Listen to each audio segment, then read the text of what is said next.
Hello everyone, I am Sleepy Shoreline, and I am here to help you today. I know you use this video to fall asleep, so before that, like the video and subscribe to the channel. Also, where are you from and what time are you watching?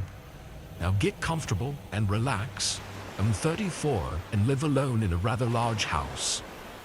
I was married and had kids, but I gotten divorced the year before. This house is meant for a large family, but I've never had the time to move out, so I just stayed. Being the only person in a large house, a lot of sounds resonate through the empty house all the time. The most common sound was from the air conditioner.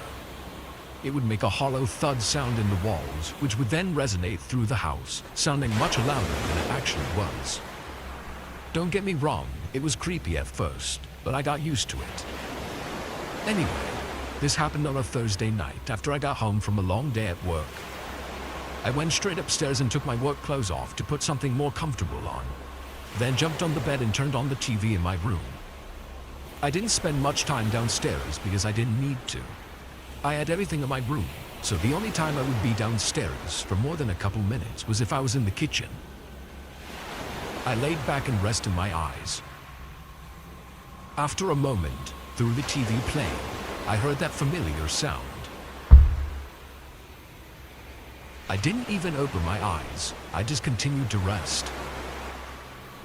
An hour later, somehow having not fallen asleep, I got up, getting hungry for dinner. I turned the TV off and opened my bedroom door, and almost on cue, that bang sound resonated again. I'd never recalled the AC making that sound more than once or twice a day, especially without touching the thermostat. I walked across the hallway to where the upstairs thermostat was. It was off, which means that it had been off all day. I wasn't fully scared yet though. My initial reaction was to try and figure out why the air conditioner was running while I had it off. I was really just upset that this inconvenience had to happen tonight. I went downstairs into the kitchen. The only thing I had left in my fridge was leftover pizza from a few days ago, so I set the oven and heated it up. I stood in the kitchen on my phone while I waited. Again, this time it was much louder. It felt like it even shook the house. This was the moment I started to get scared. I hadn't convinced myself fully that this wasn't just the AC acting up, but other possibilities were starting to creep into my mind.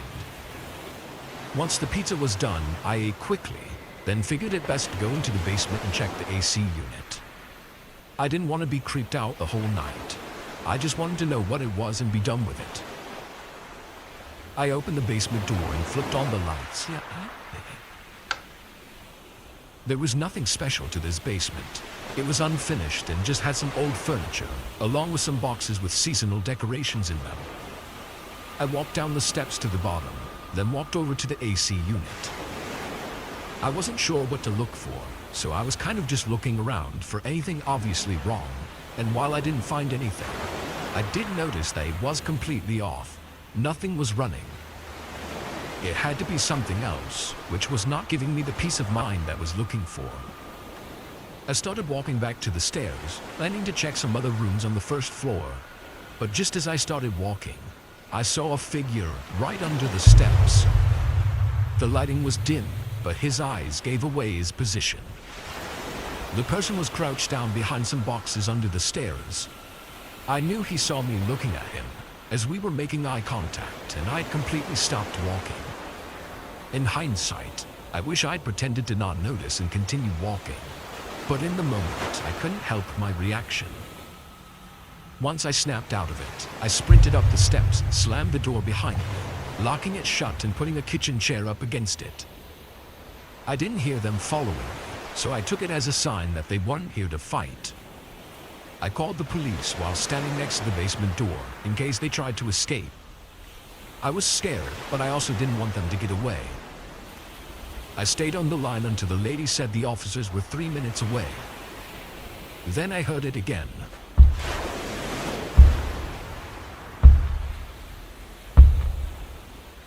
The person down there was hitting something.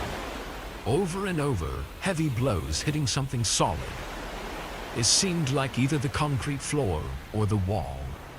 From the resonance of the hits, though, It felt too heavy to not destroy the wall, so I assumed the floor, but I had no idea why. After maybe 20 hits, it went silent. Moments later, officers came to the door. They captured the man downstairs quickly, and he surprisingly looked like a very normal man. Regular clothes, well-groomed. Didn't really look like he would be someone to break into a home. The officers brought up 2 tools as well, a thick crowbar and a large hammer. After retaining the man and putting him in the car, one of them brought me into the basement to show me what was going on. In the far corner, opposite of the AC unit, there was rubble and plywood shards all over the ground. I don't know how I didn't notice it. On the wall, though, were huge indents of metal. It was almost unrecognizable, but it was a small, old safe that was built into the wall. The damage that was done to the wall safe looked insane, and I was shocked that it hadn't given in. It's funny, though, because there was nothing in it. I do remember the seller mentioning it and giving me a code when we moved in, but I never bothered to stash anything in there. The officer I was talking to said they'd seen it before in a lot of the big homes around the area, as a lot of burglars go straight to the safe and often don't loot anything else in the house. Of everything, the fact that the man looked so normal is what creeped me out the most. Just knowing that literally anyone could be doing things like this is not a comforting thing to think about. I ended up repairing the wall and just covering the safe. I also plan to move out soon and get a smaller house that's easier for me to stay alert in. Because this situation could have been a lot worse than it was, and I don't want to take any chances next time.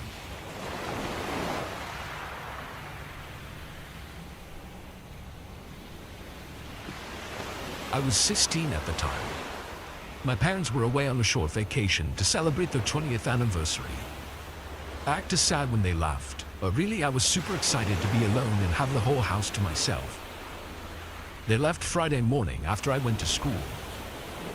When I got home, I made a quick snack with the food they left me, then went to the living room to play video games for the entire night. I had no school tomorrow, and nobody was home to tell me to go to bed, so I wanted to stay up as late as possible and enjoy the time I had. I was playing online with my friends for a while, but my buddies weren't as lucky as me, so at around 10 p.m., all of my friends had to hop offline. Come 11, or maybe closer to 12 even, my neighbor's dog started barking. They have a huge dog, so it was really loud, even though their house was a good distance away from mine. I kept playing, but through the headphones I could still hear the dog barking like crazy for what had been a whole 3 or 4 minutes. It was really late, so I was both concerned and annoyed. When I found a good time to pause my game, I got up really fast and looked out the side window over at their house. None of their lights were on, but their dog was still barking. I was pretty sure it was barking from inside the house, too. Then I saw a man walking through their yard and onto the sidewalk. It was dark and hard to see, and I didn't see where he came from. Knowing the dog was probably barking at the guy by their house and seeing him walking away, I went back to playing my game. I played for 15 minutes or so before someone knocked on my door. It made me jump, but I was in the middle of a match, so I couldn't just get off. I kept playing, hearing the knocks continue. When the match ended, I took my headphones off and heard the knocks again. With my headphones off, though, I realized it was coming from the back door, not the front door. Then I remembered how late it was and got really confused, but also a bit agitated.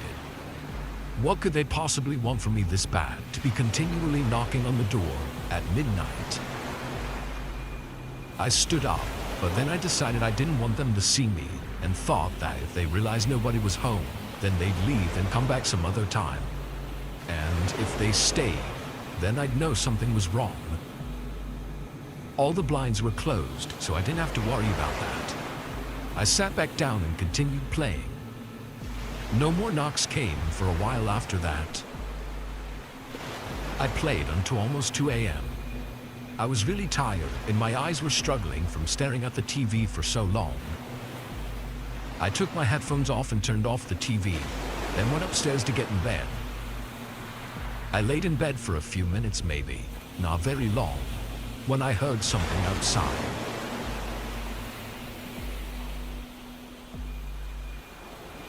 A vehicle coming up our gravel driveway and stopping right in front of the garage. I stayed in bed, listening carefully. Someone got out of the car and closed their door, then walked around the house. I lost track of the footsteps once they made their way toward the backyard. A shiver ran through me. I got up and walked down the stairs slowly, still trying to not let anyone know I was home. But about halfway down the stairs, I heard someone by the back door. It sounded like they were messing with the lock. I ran back upstairs and called the police. I tried not to sound panicked, probably because I was a stupid 16-year-old and wanted to be cool. But they dispatched some officers to my house and told me to wait for 10 minutes until they arrived. I said okay and hung up the phone, then locked my bedroom door and waited. A minute later, there were a few noises coming from the back door. Then it opened. I heard someone walk in, then go into the living room. It sounded like they were taking things and putting them in a box. They moved quickly through each room downstairs, but after they went through the kitchen, they left, going back outside. I heard their car door open and close. I was relieved for just an instant before I heard footsteps reapproaching the house, coming back inside and into the last room downstairs. I guess they dropped the box off and came back for more. At this point, I was regretting not showing myself because the person downstairs really seemed to think nobody was home. He was making a lot of noise and was confident enough to come in for seconds. I was still sitting in my room, just listening to this horrible event taking place below me, when the footsteps started coming up the stairs. They went straight for my parents' bedroom, which was right next to mine. They were in there for a while. Then they came out and went up to my door. The handle shook. Then the footsteps immediately left, back down the stairs and out of the house. The car pulled out and was gone in seconds. My heart was beating rapidly, and I was trying to control my breathing. I thought I was seconds away from having to fight for my life. When the police finally arrived, I told them everything. They called my parents too. After they checked around and finished getting info from me, the officers were confident that the person wasn't coming back now that he knew I was inside the home. Aside from all that, my console was stolen, along with a bunch of other expensive things. So not only was I horrified all week, but I was also left with nothing to do until my parents got home. I'm just happy that whoever was behind that door ran away and didn't try to break inside.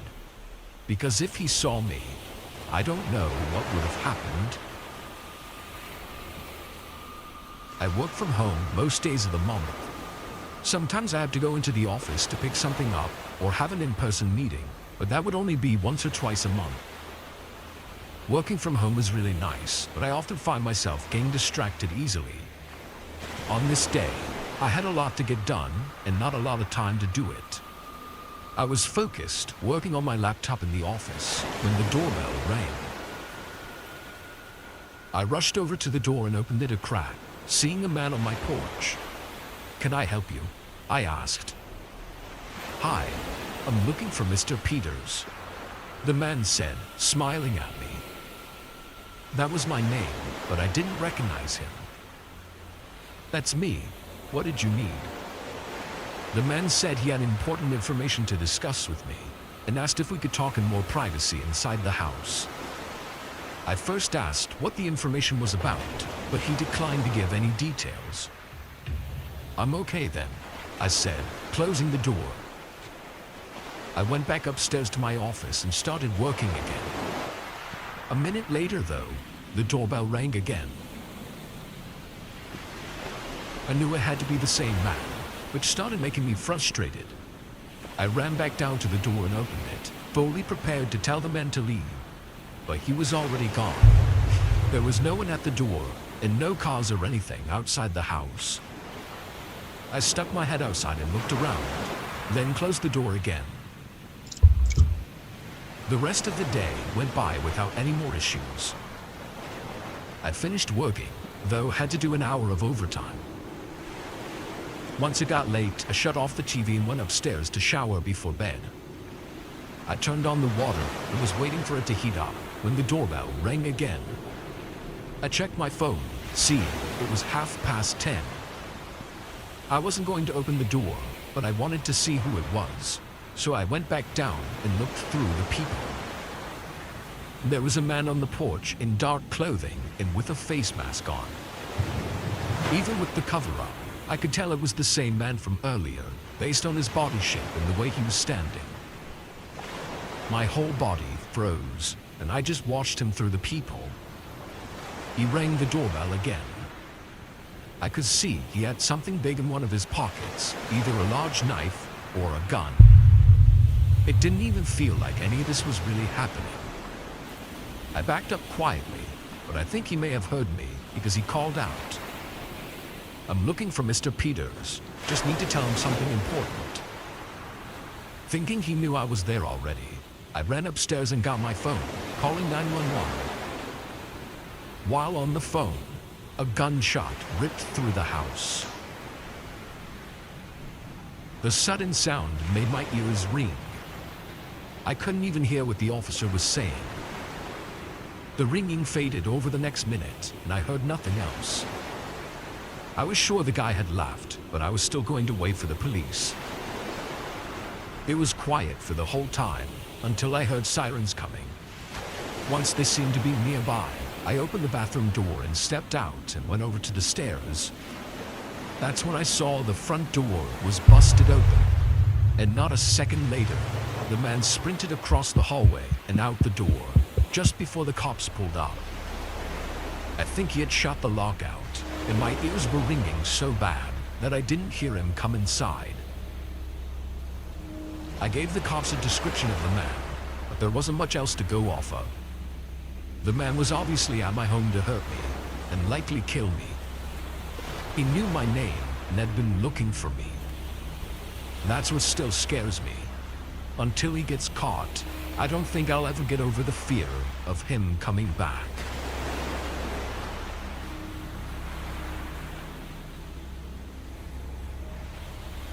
I worked as a babysitter during my college years just to make some extra money without having to have a set work schedule.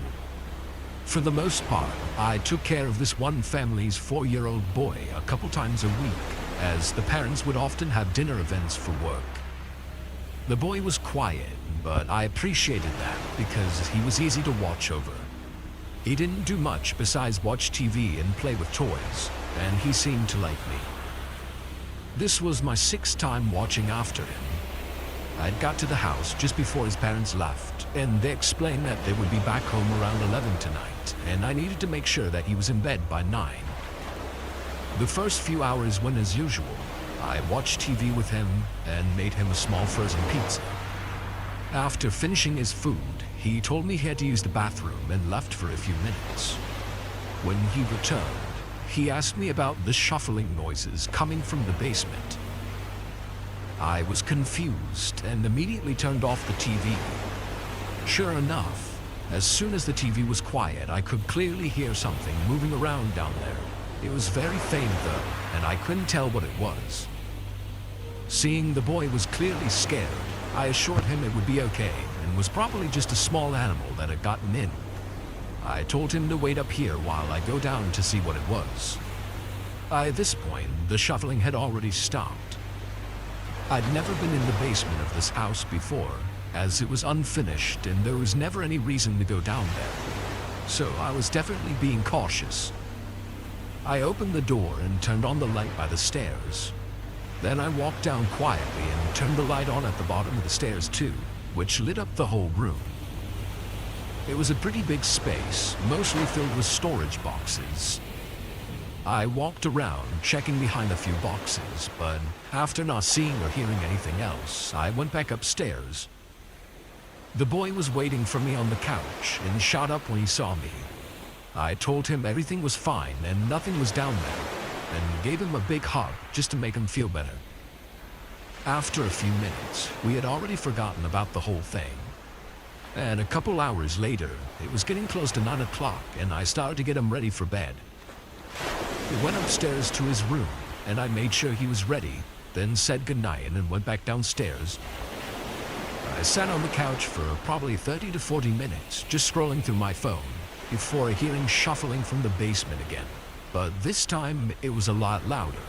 My heart stopped for a second as I listened. Then I heard the bedroom door open upstairs and the boy call out my name. I told him to stay where he was and not to come down. I got up and made my way to the basement door. At this point, I was pretty terrified. I pulled out my phone and had it ready to call 911 as I opened the door as quietly as possible. The shuffling sounded like it was close to the bottom of the stairs now. I reached over and flicked on the lights. Immediately, I slammed the door shut and ran upstairs to get the boy, then went straight out the front door and called 911. I stood across the street from the house, looking at the windows as I waited for the cops to come. I also called the parents to let them know what had happened and to come home as soon as they could. When the police finally arrived, I told them what happened. As I turned on the lights by the stairs, I saw a half-naked man crouching down by the bottom while searching through a storage box. They carefully searched the home and found clear evidence of someone having lived in the basement recently, with piles of trash shoved in boxes, but they didn't find anyone. When the parents arrived, they thanked me for calling them and talked to the police about the situation. About an hour later, I was able to go home as they secured the house and filed the reports. I spent the next few days really shaken up and being pretty paranoid. For a couple of weeks, I kept in touch with the parents to see if there were any updates on the man, but nothing ever came up. Eventually, we lost touch as I no longer wanted to babysit him. I think the most terrifying thing about him was that he never got caught, and he could be living in someone else's basement right now without them even knowing. When I was 13, I had a babysitter that would come once a week, as my mom would work late every Saturday night. I always thought I was too old to have a babysitter still, and hated having to have someone watch over me all the time. The main person my mom would have over was a 20-year-old guy, Thomas, that was the son of one of my mom's work friends. This guy was really weird, and I didn't like him at all. He didn't talk much and just acted really awkward and strange, but whenever he interacted with my mom, he would act extra nice and talkative. I would bring it up with her, but she'd always say I was just trying to get rid of him so I could be alone. Anyways, it was a normal Saturday night, and Thomas had just arrived a little late as usual. My mom talked with him for a little bit and then headed to work. I walked over to the couch and turned on my Xbox to play some video games just to pass the time. I'd usually go to bed at 10, so I'd have to spend 4 or 5 hours with Thomas. Most of the time, I'd find something to do alone, because he'd never really talk to me and would just hang out in the kitchen or in our loft area.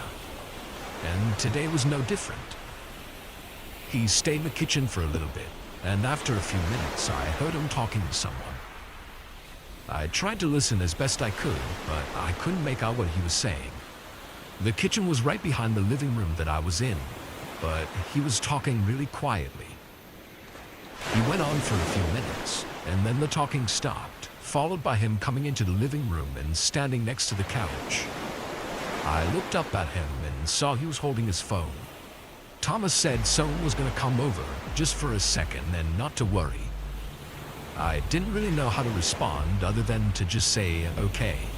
It was pretty weird though, and I knew it was definitely not something any babysitter should do. But I also knew that there was nothing I could really do about it. The next 20 minutes were really awkward, as he didn't take out his phone or anything. He just sat there on the couch with me, looking around and not saying anything. He would rarely ever be in the same room as me, so this was pretty out of the ordinary. Our living room was right by the front door though, so I guess he was just waiting for the person to get here. Eventually, a car pulled into the driveway and a man came knocking at the door. Thomas shot up and went over to the door, then stood right in front of it for a moment, before turning to me and telling me that he'd be back in just a minute. Then he opened the door and walked outside and shut the door behind him. This whole situation had me curious as to what was going on with him. The blinds on the windows were cracked open just enough for me to see the two of their shadows as they moved around in the driveway. I could tell that the man handed Thomas a large bag and then got in his car and drove away. A few seconds later, I heard the lid of the garbage can outside slam shut, followed by Thomas coming back inside to the front door. The whole interaction seemed odd, and I couldn't help myself from asking him what it was all about. Thomas replied, telling me that it was just his friend and that he left his wallet at his friend's house last night, so he was just dropping it off. I could tell there was something wrong with the way he answered, and it didn't explain the large bag I saw him holding. But I didn't want to question him any further, so I just said okay and went back to playing my game. But things got a lot more strange as the night progressed. During the next hour, I could hear Thomas having multiple phone calls with someone in the kitchen. And at one point, he went into the far loft area where I could hear him raising his voice. Still, though, I couldn't make any sense of what he was saying. After maybe the fifth or sixth call, the same car from earlier pulled into the driveway again, and Thomas immediately ran outside without saying anything. I could tell from their body language and the way that they were moving around that they were clearly arguing about something. Then Thomas left for 30 seconds, and then came back with the bag from earlier. The man took it and put it in his back seat, then drove off in a hurry. Thomas came back inside, and I could see the frustration on his face. He went over to the kitchen and didn't come back until 10, when he told me I had to go to bed. I got ready and laid in bed while Thomas stayed downstairs. He would usually stay until my mom got home at 12, but just a few minutes later I heard the front door open and close. I waited for 10 minutes, then got up and went downstairs to see if he was still there, but sure enough, he had left. I looked out the window and his car was gone too. I stayed up in bed for a few hours to wait for my mom to get home, and then told her everything that had happened. She seemed to believe me this time, as she also thought it was strange and really unprofessional to leave the house before she came home. The next day she tried calling him, but he didn't answer. Eventually though, she got a hold of her friend, who was Thomas's mom, and asked what happened. And she said that Thomas came home feeling sick. We both knew that was a lie and didn't make much sense, as he could have just called her and told her he wasn't feeling well. Anyways, it's been almost 10 years since all that happened, and I still find myself thinking about how weird that night was. I always wonder what the two were arguing about, why he left, and what was in the bag. My best friend had a daughter, Sarah, that had just turned 7, and I would occasionally watch her whenever they needed. They lived in a really nice home in Washington, surrounded by trees and mountains. The nearest neighbors were a couple miles away, so I always enjoyed the peace and quiet while staying there. Anyways, my friend had asked me if I could watch Sarah for 2 days while she was going on a business trip. I agreed, and a few weeks later arrived at her house. We talked for a little bit and ate lunch together. Then she finished packing and headed out to catch her flight. I hung out with Sarah for a few hours, listening to her talk about school and her friends. Then I took her out to pick up some dinner and dessert. We got back to the house around 8 and agreed to watch a movie just before bed. I sat on the couch and began scrolling through a list of movies to find one, when I hear Sarah ask me, "Who's that?" I look where she's pointing, at the front door, and then hear someone knocking. With the house being so isolated, I never thought anyone would come up to the door. Nervously, I walked over and cracked the door open. There was a tall man standing on the porch. He looked a little surprised when I opened the door. "Can I help you?" I asked. He leaned to the left, looking through the crack in the door, then replied, "Sorry, just making sure someone was home." Then he turned away and started walking. Obviously, I found this very strange and a little bit creepy. I closed the door and locked it, then went to the back door and locked it as well. Sarah asked me who it was, and I told her it was just a neighbor, then went back to the couch and started a movie. We both enjoyed the movie, though it was a little bit longer than I had thought.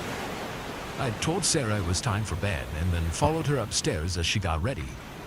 Once she was in bed, I came back down and sat on the couch. It was a little bit after 10 and I wasn't too tired yet, so I figured I'd turn something on the TV and just wind down for a bit before going to bed. As the TV played, I started to hear a crunching sound coming from somewhere. I muted the show and listened more carefully. It was coming from the back of the house. I went over to the back door and turned on the back porch light. Looking around, I couldn't see anything other than an empty porch with trees in the background. I stayed there, listening for a few more minutes before eventually heading back to the couch. I wondered if my mind was just messing with me, as I was a little creeped out by being in a house surrounded by a forest in the dark. I always felt safe during the day and actually really enjoyed it, but as soon as the sun goes down, I'd get a little uneasy. Anyways, I turned up the volume again and decided to lay down as to get myself more sleepy. Apparently it worked too well, and I fell asleep on the couch shortly after. A couple hours later, I woke up, noticing the TV was still on. I turned it off and sat up, rubbing my eyes tiredly. But then I started to get an uneasy feeling again, as I noticed how silent it was in the house. There wasn't any sound at all. Then I began to hear that same crunching sound, but this time clearly sounding like footsteps. It was coming from the right side of the house, which was right by the room that I was in. A few seconds later, they stopped, seemingly right outside one of the windows that had the curtains down. Truly frightened, I walked over to the window slowly and quietly, and pulled back the curtain. Nothing was there. I looked around and didn't see anything. I figured I'd been imagining it, and was just really tired, so I got a glass of water and headed upstairs to get to bed. The next morning, I made us some breakfast and we sat down together to talk about what we wanted to do today. But as we were discussing plans, Sarah asks me why I was walking around outside last night. I froze for a moment, then asked her what she saw. She said she had heard someone walking around the house for almost an hour just after she had gone to bed. Chills ran down my body, and I told her to stay inside while I went to look around outside. I grabbed a small knife just in case and went out the front door. Walking around the house, it was hard to tell if anything was from last night or had already been there. But I did notice some scratches on the walls near some of the windows and doors, but other than that, everything seemed normal. I couldn't tell if there were any footprints, as the yard was mostly thick grass. As I made my way back to the front door, I saw that same man from yesterday walking down the street in front of the house. He was just walking past, but again, this house was pretty far from anything else, so he had to have walked a couple miles at least just to get there.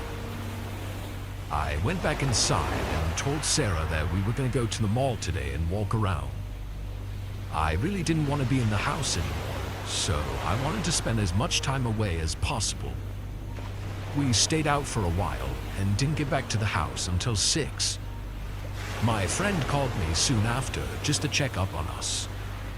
I mentioned the strange man that I had seen and described his features to her, and she actually said that she recognized the man from a few weeks ago. Apparently he'd come up to her house and asked if he could stay the night, to which she obviously declined. We agreed that if anything else happened, I wouldn't take any chances and would call the police. As the sun started to go down, I made sure to check all the doors one last time to make sure that they were locked. It was around 9 p.m., and Sarah and I were playing a quick board game before bed, when we both started to hear a soft tapping noise coming from outside one of the windows. I stood up slowly and told Sarah to stay calm. But then a loud scratching came from outside the walls of the house, right by the window in the room we were in. I grabbed Sarah and ran into the garage. We got in the car and I backed out of the driveway as quick as I could, making sure the garage fully shut before driving off. I couldn't see much in the darkness as we were leaving, but Sarah said that she saw someone running into the trees behind the house. I pulled into a hotel parking lot and called the police to report the incident, then called my friend to let them know what had happened. We were met 10 minutes later by 2 officers at the hotel, and they informed us that 2 more were at the house looking around. I told them everything and gave them a description of the man, and eventually they left. We ended up staying in a room at the hotel for the night. The next morning, my friend called and said her flight was just landing and she would be back in an hour, so we headed over to the house. We waited in the driveway for her to arrive, then we all went in together to make sure it was safe. I stayed for a few hours just to talk about everything, and then I said goodbye and went home. It was definitely one of the scariest things to ever happen to me. But fortunately, the man was caught a month later after having been reported by multiple people for trying to break into their homes. What scares me the most about the guy was that he never said what his reasoning was for his actions. He had apparently broken into one of the homes, but he didn't steal anything at all. He just looked around for a little bit and then left empty-handed. It always makes me wonder what he was actually trying to do on the night he tried to break in.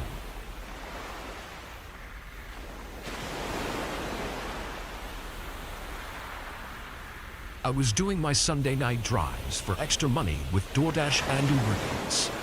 My friend showed me how to use both at the same time and make more money per hour. One of the biggest issues with doing delivery services is that you have a lot of downtime where you just drive around waiting for an order to pop up. But if you work both apps at the same time, you can get rid of all that downtime and constantly be making money. So I was doing this for a few hours, racing back and forth between houses and restaurants, when I got a small order from a nearby restaurant, but the house was far away. These are the worst kinds of orders because you drive far and get paid less. Though this one offered a large amount, meaning the tip must be crazy big. Accepting it, I picked up the order and began the 25-minute drive to their address. Halfway through the drive, while on a side road, I got a call from the app, assumingly being the customer. I answered, asking if this was my Uber Eats customer. A man confirmed he was my customer and apologized profusely, saying he ordered from his friend's account and forgot to change the address. He said his house was just around the block though, and he proceeded to give me directions, telling me a couple turns to take once I reached a friend's house. I asked him for the address just in case I got lost, but he responded saying I'll see him outside waiting for him, then hung up. Obviously, this shit was not normal. However, I was more than halfway there at this point, and I gave the man the benefit of the doubt, as forgetting to switch it from your friend's address seemed like a legit thing that could happen.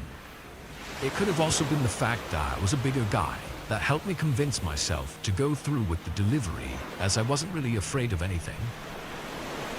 When I got to the supposed friend's house, I took the turns as the man had said and drove down a dimly lit neighborhood road until I reached a no outlet sign and saw the road ended just a few houses down. Feeling confident I had taken the turns as the man had said, I pulled over and grabbed my phone to call the customer. Just as I was clicking into my recent calls, a knock at my driver window made me jump. A bit embarrassed at how noticeably startled I was, I rolled the window down to greet him. But looking up at the man, his face had no emotion, just a completely straight, blank face. I let go of the window button and immediately pressed the lock button, which was followed by the man sticking a gun through the half-open window right at my head as he yelled out something. I heard more voices call back, followed by a group of people running up to the car and trying to open the door handles. They were all yelling commands at each other, but in the heat of the moment, I couldn't make out what they were saying. I was in a full-on shock, staring into the barrel of this guy's gun. If I had to guess, there were at least 5 or 6 people surrounding my car. In this moment, I don't even remember having any thoughts, but I can only describe it as more of a reflex-type reaction, because when the man holding the gun looked away for a split second, I suddenly slammed on the gas, flooring it down the street.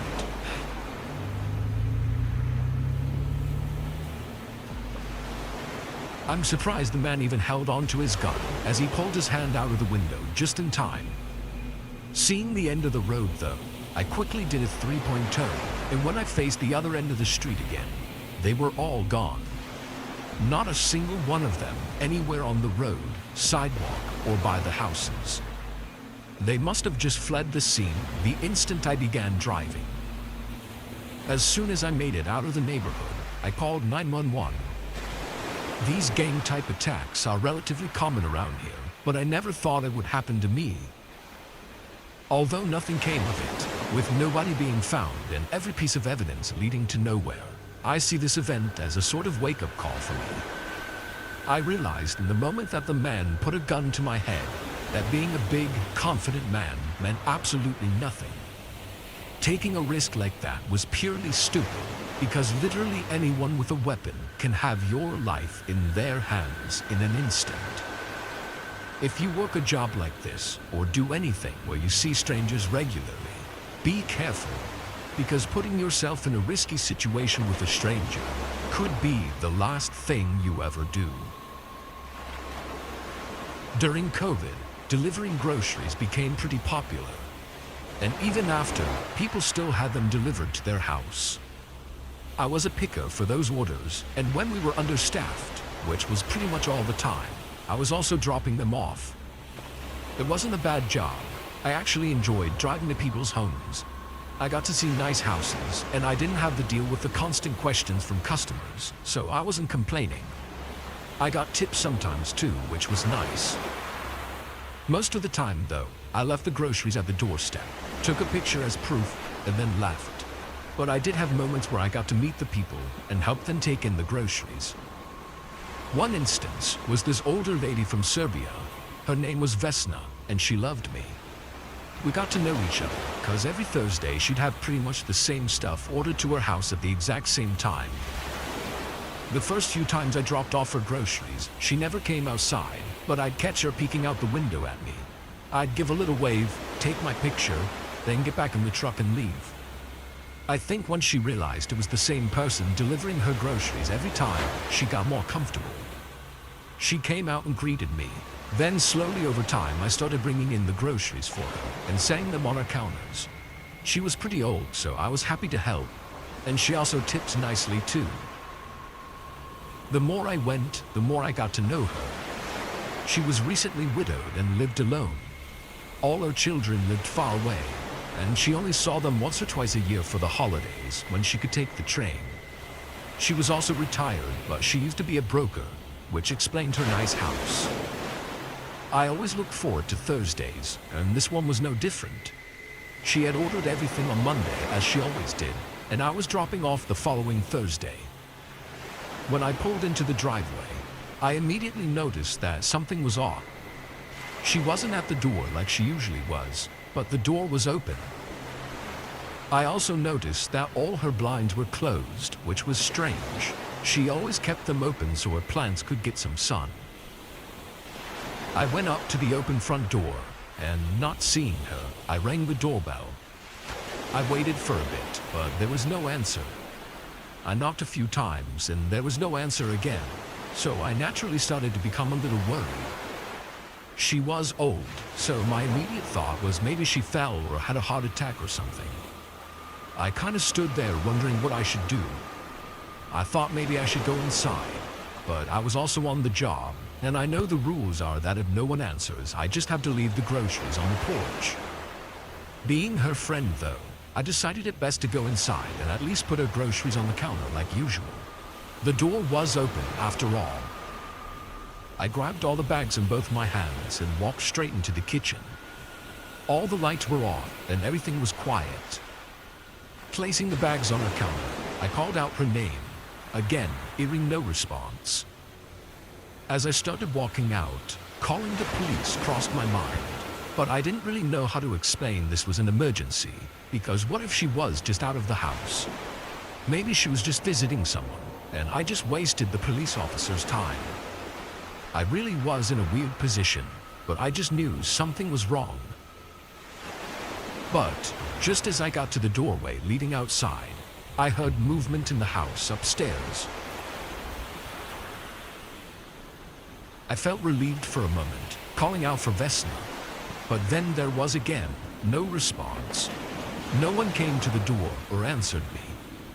After a minute of standing there, I kept hearing shuffling movement, as if someone was moving stuff around upstairs, and started to feel really awkward and uncomfortable.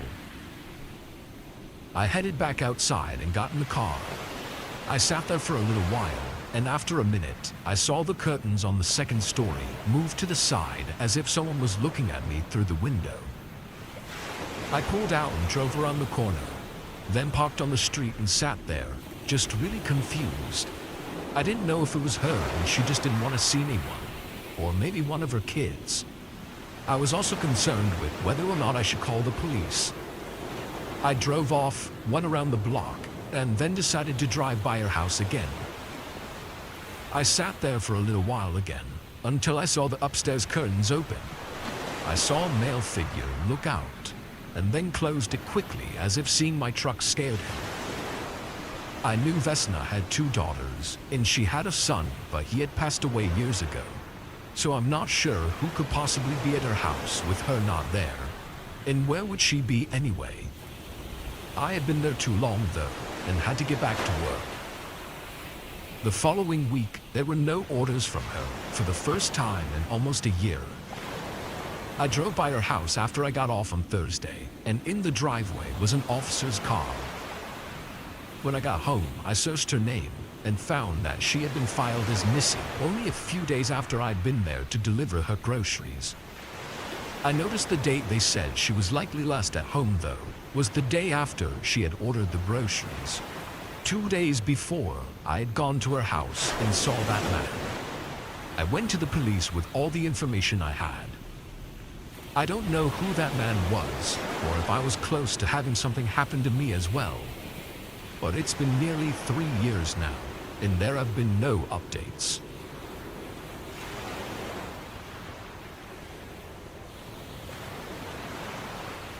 Being a delivery driver for several pizza places a few years back, I had a lot of experiences with weird customers or just strange things that would happen at night. But this one night takes the prize for the most disturbing and unusual situation. I'd been working at the specific chain pizza shop for just under a year. I worked mid-shifts and night shifts alongside one other coworker for the most part. It would stay busy basically up until closing at 2 a.m., so there wasn't a ton of time to mess around, especially since it was just the 2 of us. I'll call my coworker Tom to keep his privacy. Tom was older than me by a few years and was a quiet, hard worker. He was in charge during the night shifts and would make all the pizzas while I would deliver them. Both of us would answer calls though, depending on who was busy and who wasn't. Anyway, it was just past 11 p.m. and I had gotten back from a delivery when the phone rang. Seeing Tom in the middle of making a pizza, I picked up the phone. A man on the other line spoke, asking for a large sausage pizza. I put in the order and asked if he needed anything else. The man didn't answer for a moment. Then he repeated himself, saying that he'd like a large sausage pizza. This time, I could tell through the way he mumbled it out that he was likely drunk. I confirmed that he just wanted one pizza, and the man said yes. I sent the order through, then grabbed my next delivery and dropped it off. Getting back to the shop, Tom had finished the guy's order and prepped it for delivery, so I grabbed it off the counter and ran to my car. I noticed as I was grabbing the order though, Tom was giving me a weird look, as if he wanted to say something to me, but he decided not to. Again though, Tom was pretty quiet and soft-spoken, so it wasn't very odd. The address was a good 15 minutes away, but there was no traffic at this time, so I got there pretty early. The house was normal, but had a lot of land on either side, with the neighbors' homes barely visible through the trees. I got out and went around to the passenger door to pick up the pizza. Then I headed up to the porch and knocked on the door. A few seconds later, a man came and opened the door wide open. This wasn't all that strange, but I always found it odd when people would open their door that wide, as it was just unnecessary. But his face when he saw me seemed very confused and surprised, as if he hadn't expected to see me. Figuring he was just drunk and out of it, I handed him the box and told him his total, to which he slowly and awkwardly handed me cash, not saying anything. He held the box of pizza while standing in front of me and looked at it with a strange intensity. Then he moved his eyes up towards me, but not at me. He was looking over my shoulder like he saw something, but was just staring at it with that same intensity before shaking his head slowly like he was saying no. Getting really uncomfortable watching this man, I couldn't help but look back. I turned my head over my right shoulder and looked toward the driveway. Just a few feet from my car was a hooded man running back toward the trees. My heart jumped and I felt my body go into a sort of shock, trying to figure out what to do. I turned back around to face the man at the door, but he immediately stepped back and slammed the door shut. It all happened so fast, in just a matter of seconds, and gave me no time to react. With the door closed in front of me, I turned to face the hooded man again, but he was lost in the dark tree line. I stumbled off the porch and ran to my car, backing out of the driveway as soon as possible and driving back to work. I calmed myself during the drive, but still couldn't understand what happened. When I got back, I told Tom about the encounter, who seemed to have very little reaction and rather just told me to deliver the next order when I was ready. I did as he said, but on my way back from the delivery, I ended up pulling over and calling the police to let them know, just in case. They said they would have an officer check it out and call me back to update me. I got a call an hour later, and once I got out of work, I waited in the parking lot for the police to show up and talk to me. When the officer came up to my car, he mentioned that he talked to the man at the residence who matched the description I gave him. And the guy told the officer that he was just waiting for his buddy, Tom, to show up since he knew he worked at the pizza shop. When asked about the hooded man, he gave no details, saying he didn't know anything about that and he didn't see anyone. With that information, I was even more horrified and confused. I thought maybe they called thinking Tom was a delivery driver and were setting him up so that they could jump him. That would explain the hooded man by my car and the surprise of the guy at the door. I also think back to that look Tom gave me, thinking maybe he was going to warn me of something. I talked to Tom on multiple occasions about it though, but he gave me quick, useless answers, saying the guy was just an old friend and that he didn't know anything about anything. I moved on to another pizza shop very soon after that incident. But now that the horror of the situation is in the past, and I know it likely wasn't a target on me specifically, I enjoy trying to figure out the mystery. I still don't know for sure what the situation was, but it was by far the strangest and creepiest I've ever had. Winter is my favorite season of the year.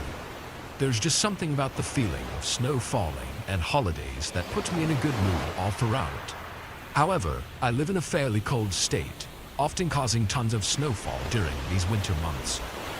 Being a DoorDash driver part-time for almost 3 years at the time, it would make this job much more difficult, as the roads would take a while to get plowed, and even when they did, the heavy snowfall would just cover up the roads again. While it made the job dangerous and sometimes even impossible, I still usually chose to drive on days of heavy snow and covered roads. Reason being, nobody else would be out on the road, and other DoorDash drivers would likely stay home, giving me access to a lot more orders and the possibility to make more money. Plus, customers tend to tip more, as they know they're putting you through a lot by ordering for delivery during a blizzard. All was the same that year, and it was the middle of December when a night of heavy snowfall came around. I wasn't able to start deliveries until 7 or 8 due to my other job, but as soon as I was able, I began driving. Like usual, very few cars were on the road, and my DoorDash app was giving me high-paying offers for delivery. I did 2 relatively quick orders and was on my way back from a house before the snowfall worsened. The visibility was awful, and the roads were not being plowed often enough. My car wasn't a piece of junk. It had all-wheel drive and all-season tires, but this snow was really making me struggle. I slowed to a stop sign and was barely even able to start moving again, as my tires just spun under me. Finally passing through the intersection, another order popped up on my phone. I looked at it for a second, fighting with myself whether or not to do it, before eventually rejecting it and closing the app. The roads were too dangerous, even for me. The specific street I was on wasn't very far from the main town, so my goal was to just get as close to town as possible, hoping that more snowplows had uncovered the roads. I drove slowly, going 20 on a 45. As I rolled through the poor conditions, I barely made out something large in the middle of the road ahead of me. Having been unable to see it until it was too late, I slammed on the brakes, and while my car had stopped in time, the back tires slid behind me and dragged my car off the road and into a thick layer of snow. Thankfully, it was a soft to low-speed crash, but it didn't help the state I was in. My car was completely stuck in the snow now, and I knew I'd need assistance. I gathered myself together, remaining calm and collected, then turned my hazard lights on and took my phone to call for roadside assistance. I gave the man my location, who then said it would take about 15 to 20 minutes for him to arrive. I happily agreed and thanked him. Leaning back in my seat, I was glad I hadn't accepted any orders, since it would make this whole thing a lot more complicated. A few minutes went by as I just sat there watching the snowfall, before noticing a flickering light in my side mirror. It was hard to see, but I was able to make out that it was an orange light, flashing softly and coming towards me. As it got closer and parked on the side of the road behind me, it looked like a typical work vehicle with the caution lights on top. Looking back at my phone, it had only been 4 minutes since I called, so this guy was really early, but I wasn't about to complain about someone for coming early to dig me out of a ditch. After waiting in my car for another couple minutes, I heard a door slam shut behind me and saw a man walking toward my window. Once he was a few feet away, I rolled it down a few inches. "Hi, sir. Did you need assistance here?" he said. "Yeah, I called a few minutes ago. I just needed help getting back on the road," I responded, though it felt a bit weird explaining myself as the situation was pretty obvious. "Right, let me see what I can do for you." The man walked around to the back of my car and began inspecting it, assumingly looking for a place to set up the hook. Now, I've never done this before, but I always assumed they attach a winch to your car and drag you out. I had no idea where they attached it or anything, or even if that's what they actually do. The man stood behind the car for a bit as I watched in the rearview mirror. Then, a sudden rush of cold air shot through as the man had opened the trunk. I looked back and saw him holding the trunk half open while scanning the inside of my vehicle with his eyes. "Sorry," he muttered, slamming the trunk closed. Again, I didn't know how this process worked, but it was really weird that he randomly opened my trunk like that.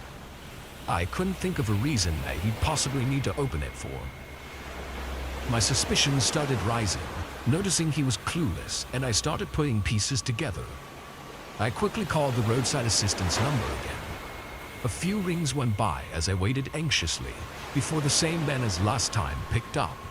My stomach dropped. "Hey, I'm just a couple minutes away. Did you need something else?" Just then, the guy came back up to my window, telling me that he needed my keys and for me to exit the vehicle for a minute while he prepared it.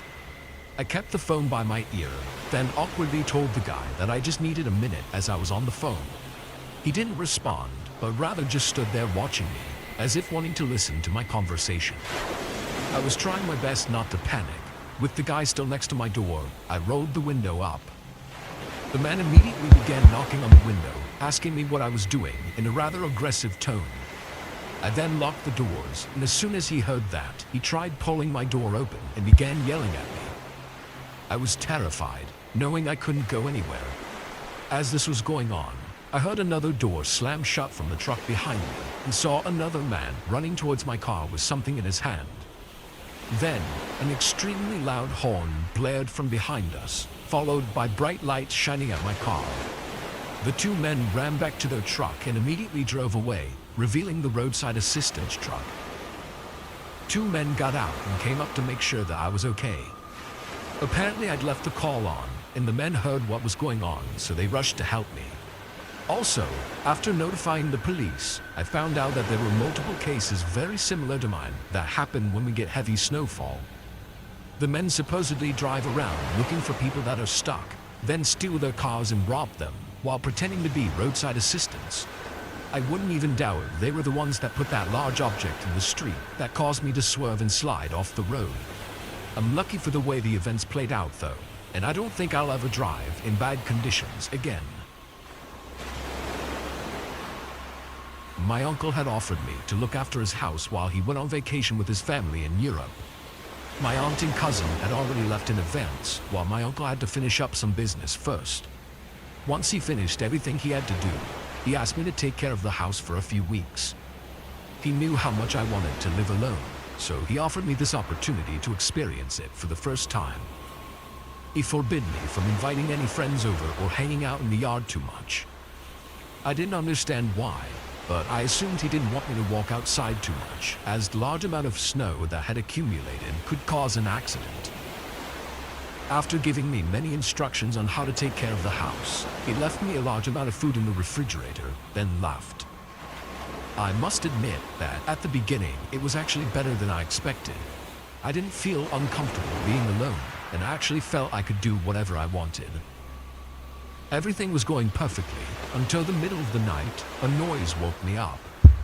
More surprised than scared, I got up quickly and looked around. There was nothing, just the darkness of my uncle's room illuminated by the intense moonlight coming through the window. I looked out the window to see if it was snowing, and to my surprise, not only was snow falling, but it looked like there was a blizzard outside. Surprised, I stared outside, unaware of what was actually going on. I turned around quickly when I heard the same noise come from the front door downstairs. This was the moment my heart started beating faster. I thought possibly something had blown up against the door, but I wasn't sure. I went downstairs, turning on all the lights on the way, and looked out the peephole of the front door. Seeing nothing, I opened the door a crack, trying not to let the cold or snow inside. To my horror, there were footsteps leading straight to the door. I slammed the door shut and locked it, breathing heavily. Who the fuck would be outside in this weather? I said under my breath, looking around the house as if to figure out what to do next. I ran over to the back door, looking through the glass. It was too dark and snowy to see anything more than a few feet away, but through the snow, I could have sworn I saw a very small person walking away from the house. It looked like a kid, no older than 9 or 10. A brief lightening of the wind allowed me to see more clearly for a split second. And sure enough, there was definitely a kid walking around outside the house. I was scared, but also worried for the small child. I ran upstairs to get my phone, then called 911 to report the kid by my house. I stayed by the back window, looking out into the snowy darkness to see if the kid showed up again. But they were gone. When the cops showed up, I let them know the situation in more detail. We stood in the kitchen as I talked, but were interrupted by a quiet knock at the front door. One of the officers told me to stay here, while they both went to see who was at the door. As the officer opened it, that same child from earlier was revealed. An officer brought the kid inside, clearly worried as the boy wasn't wearing a thick jacket or anything, just a light sweatshirt. The other officer stepped outside, looking around for anyone else, then closed the door behind him as he re-entered the house. The expression on the kid's face was hard to describe, as it just seemed totally blank. The officer was asking a lot of questions, like where his parents were and what he was doing, but the boy barely spoke, and seemed to just be lost. as in lost in the head, not really understanding what was going on. It was all so surreal, happening right in front of me, yet it didn't feel real at all. What kid just walks around in a blizzard in the middle of the night? Why did he knock on the door?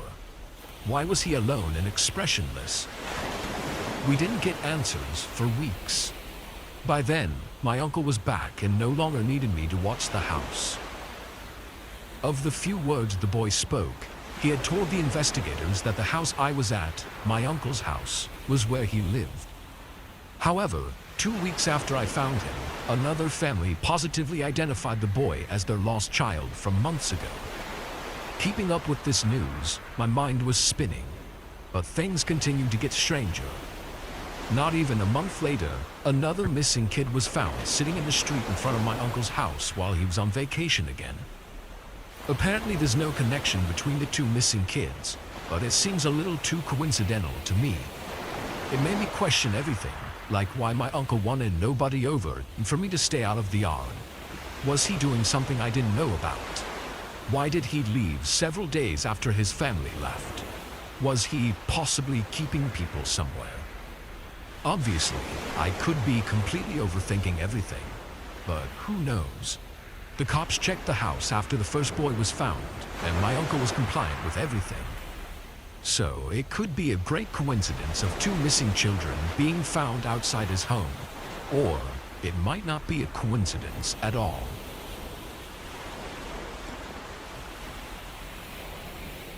My family and I would go up north to go ice fishing when I was younger.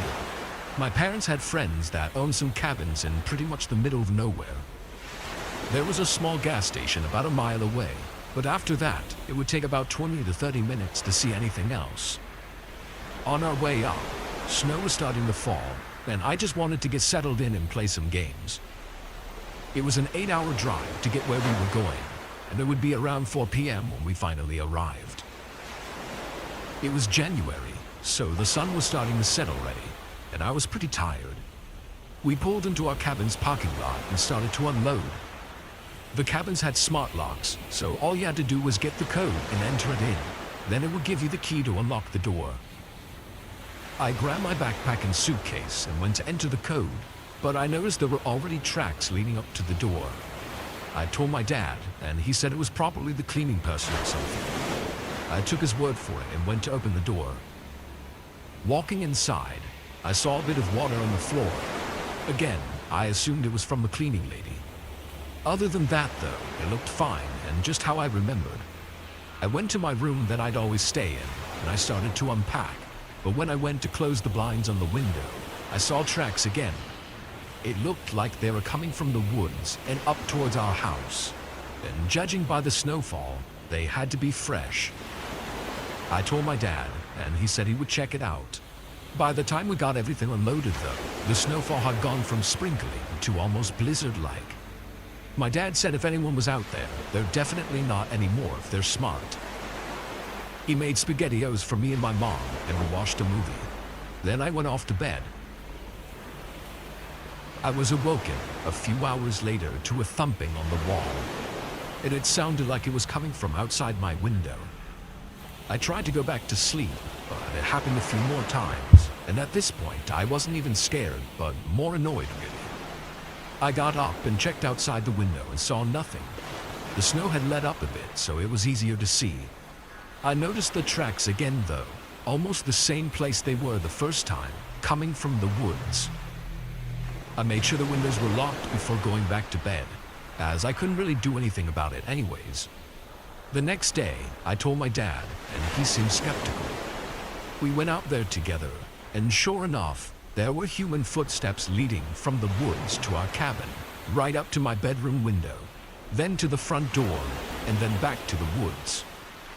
We've been here before, and we know that besides the cabin, there is nothing for miles, and no one ever really camps in the woods, especially during winter. My dad called up his friends and told them about it, but still, no one could really do anything. After a few hours though, they brought over some mini cameras that you plug into the wall and then you could see a live feed of your home. We set them up inside to make us feel safer. It was a hassle, but better safe than sorry. We left for the lake a few hours later, with my mom constantly checking the cameras and making sure nobody else was inside the cabin. When we arrived to the spot, we all left our phones in the car while we fished for some time. When we got back to the car though, my mom had a ton of notifications about the camera sensing movement. My dad immediately called his friend to go check the cabin or call the police. His friend stayed on the line while he went inside the house with some type of gun. After a few minutes of silence, he said nothing was there. I know he should have waited for the police, but my dad's friends are just a different breed. He called the police anyway and explained the situation. We didn't get any video proof though, because the cheap cameras only showed live feed and didn't actually save footage. We stayed with my dad's friend the next few nights, but kept the camera up in the cabin. Sure enough, on the day we were leaving, it sensed movement again. My dad and his friend rushed over them, but again, nothing was inside. But this time, there were tracks leading from the woods to the cabin, the same tracks I saw on the first and second day. My dad thought about following the tracks, but my mom urged him not to. It's a bit eerie to think that someone could have been inside while we were sleeping, or watching us from the windows during the day. Nothing ever came of it though, thank God, but it was still one of the creepiest experiences in my life. The next few times we went up there, we stayed in a different cabin, and nothing happened. My dad's friend said they never found out what was going on there, and I guess the person stopped coming after we left.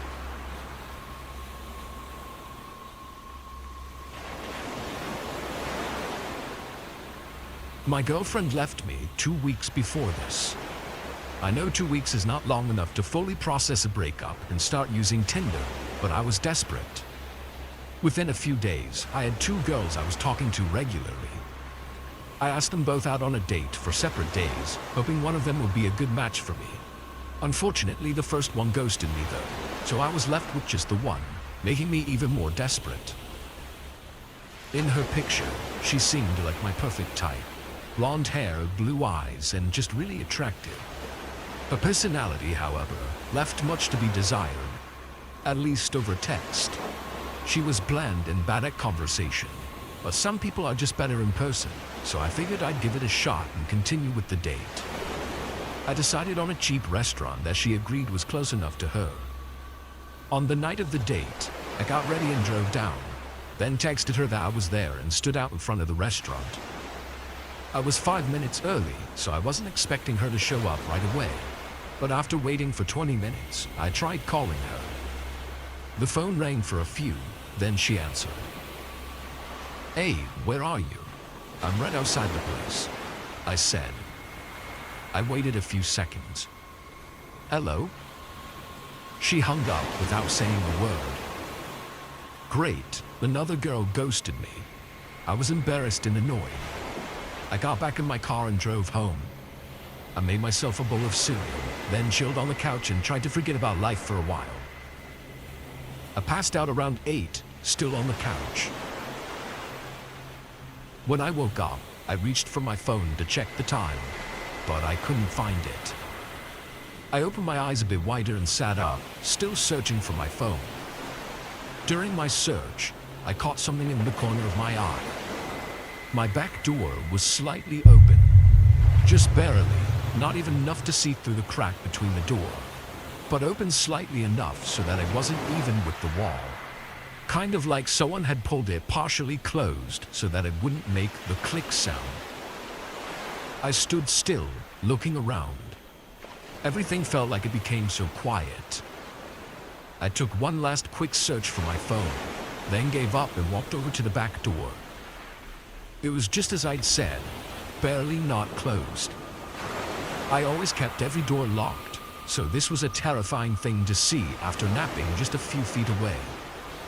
I thought maybe when the intruder saw me on the couch, they must have just laughed. But then I started thinking about my phone being gone. What if they'd stolen my phone? They would have had to be right in front of me, just inches away, probably watching me sleep. A shiver ran through my body. These thoughts were just making me more scared.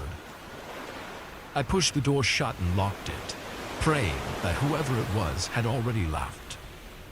I then walked around the first floor, checking the rooms, but not finding anything worth noting. Then I went upstairs, which for some reason had me more scared. I walked down the hallway, looking in each room before I got to my bedroom. I looked around the room, under the bed, everywhere. No signs of anyone. I stepped back into the hall, closing the door. I just thought to myself how creepy this was and tried to think of the best way to contact the police without my phone. But then I heard something. Quiet, soft breathing, echoing inside the closet behind me. I froze. The longer I stood there, the more horrified I was. I ran for the stairs and went out the front door. There was a gas station at the end of the block, so I ran all the way there and got them to call the police. By the time everything was settled, nobody was in my home anymore. My phone was still missing, but that was the only thing that was gone. My account was backed up though, so it wasn't too hard to get a new phone and transfer all my apps and data. A few weeks later though, I went back on Tinder, and that's when I started putting pieces together. The girl that ghosted me and creepily answered my phone call no longer existed. I thought that it would actually be possible for them to have gone to the restaurant, but instead of meeting me, followed me home. As for why they took my phone, I'm not sure. The only reason I can really think of is so that I couldn't call the police or show them their account. There's still a lot that doesn't make sense though, like why they only took my phone, and what they were doing in my house while I was sleeping.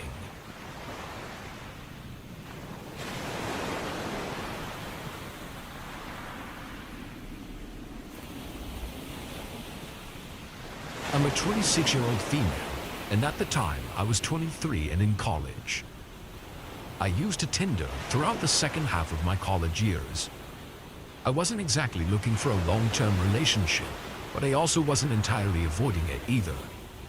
If things seemed more serious, then I'd try. Otherwise, we'd just have some fun and move on. After school on Friday, I went back to my dorm and sat in bed, swiping left and right on the app. I was hoping to have something to do over the weekend.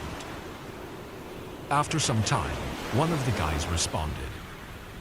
We talked it up for an hour or so, then he asked me out on a date for Sunday night.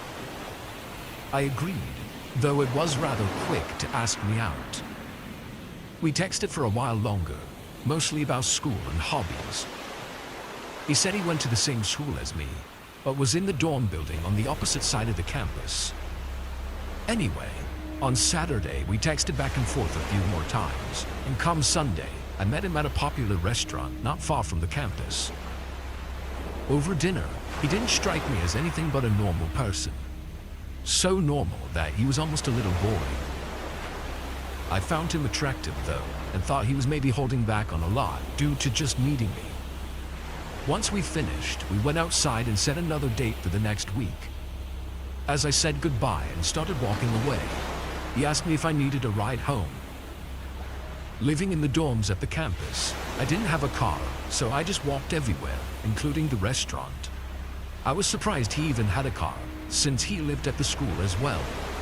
But I was even more surprised that he offered me a ride.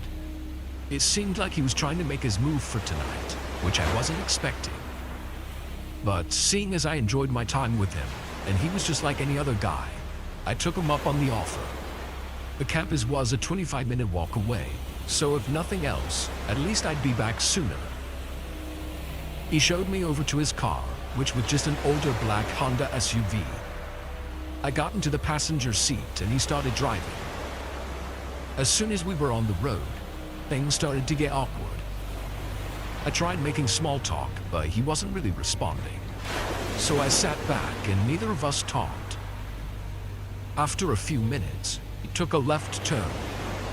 The campus was to the right, in the complete opposite direction. I felt a lump in my throat and my body got stiff. That feeling of something awful about to happen had fallen over me. "Hey, I think you missed the turn," I said nicely, trying to hide any hint of fear in my voice. No, he muttered. I was looking over at him, but his gaze was locked on the road. Where are you taking me? He didn't respond. I didn't know what else to ask. I told him to let me out of the car in one last effort to get out of this situation without anything escalating.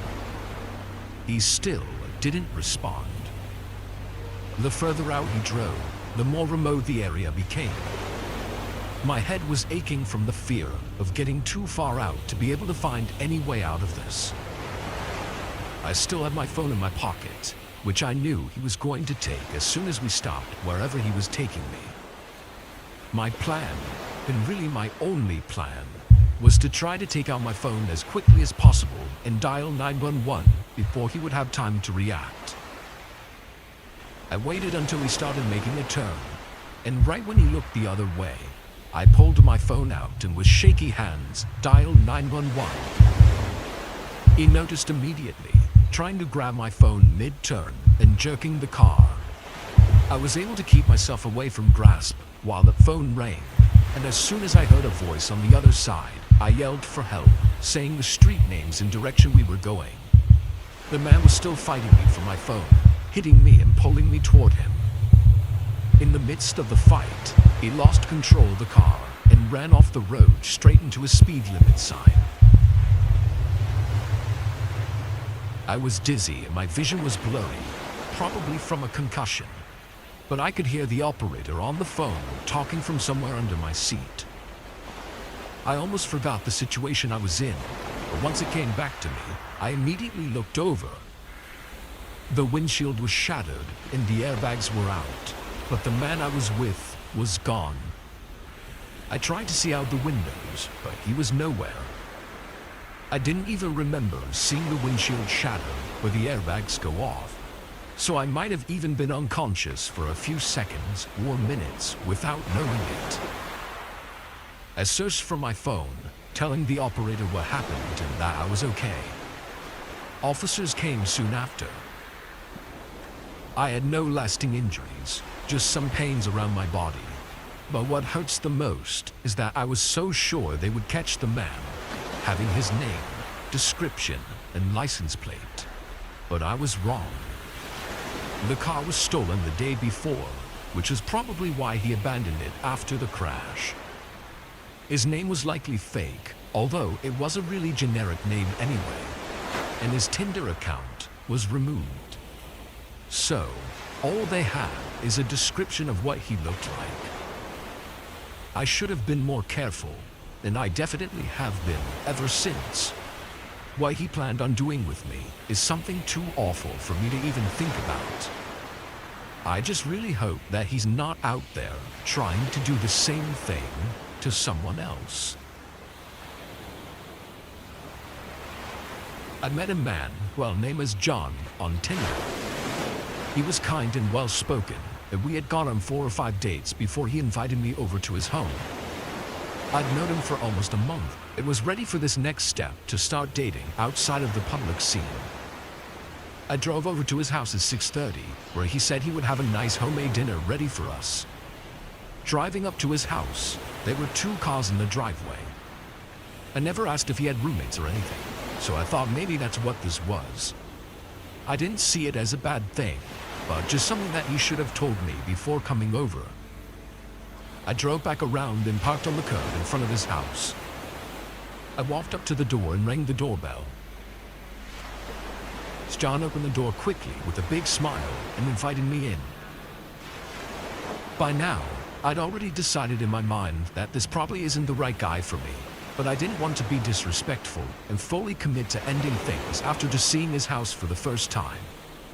The kitchen was less messy, seeming like it had been cleaned up recently. On the table were 2 plates of food, but after seeing the place, I didn't have an appetite anymore. I kindly told him that my stomach wasn't feeling well today and that I'd try to eat it later. His reaction, though, was off-putting. He just looked at me as if he was shocked by my answer and was in deep thought about what to say. I couldn't look him in the eyes for more than a few seconds before it just got weird. When I looked away, I think he snapped out of it. "Oh, Okay, it's cool. Then he took my plate and put it in the fridge. I started up a conversation, asking how his day was and if anything new was going on with him. He answered normally, but it seemed like something else was on his mind. He was looking around, trying to be sneaky about it, and seemed almost nervous. And looking around reminded me about the cars in the driveway. Hey, I saw you had a bunch of cars in the driveway. Do you have roommates? I asked politely.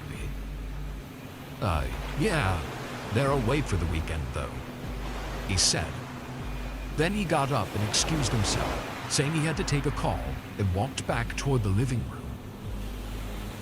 The way he was acting was nothing like before. I didn't like it at all. I heard him softly talking on the phone for 30 seconds. Then he came back and set his phone down on the table. Sorry, he said, sitting down. I smiled, but it was getting hard to fake it. I didn't really feel safe or comfortable in his house, so I knew I needed to leave. He was looking around again, and I was just trying to get the courage to tell him that I was going to go, until a thump came from upstairs. Right when it sounded, John looked directly at me, as if checking whether or not I heard it. Give me a second. He got up and quickly walked up the stairs, and just a moment later, his phone that was still sitting on the table lit up. Normally I wouldn't snoop on someone's business like that, but I felt justified given this whole ordeal. I stood up and leaned over, seeing there was a text from a number that wasn't saved as a name. The text was short, reading, "Do you have her yet?" I stood there in a panic for a second, trying to wrap my head around the text, before I heard footsteps coming back down the stairs. I sprinted out the front door, as footsteps were quickly coming behind me from inside the house.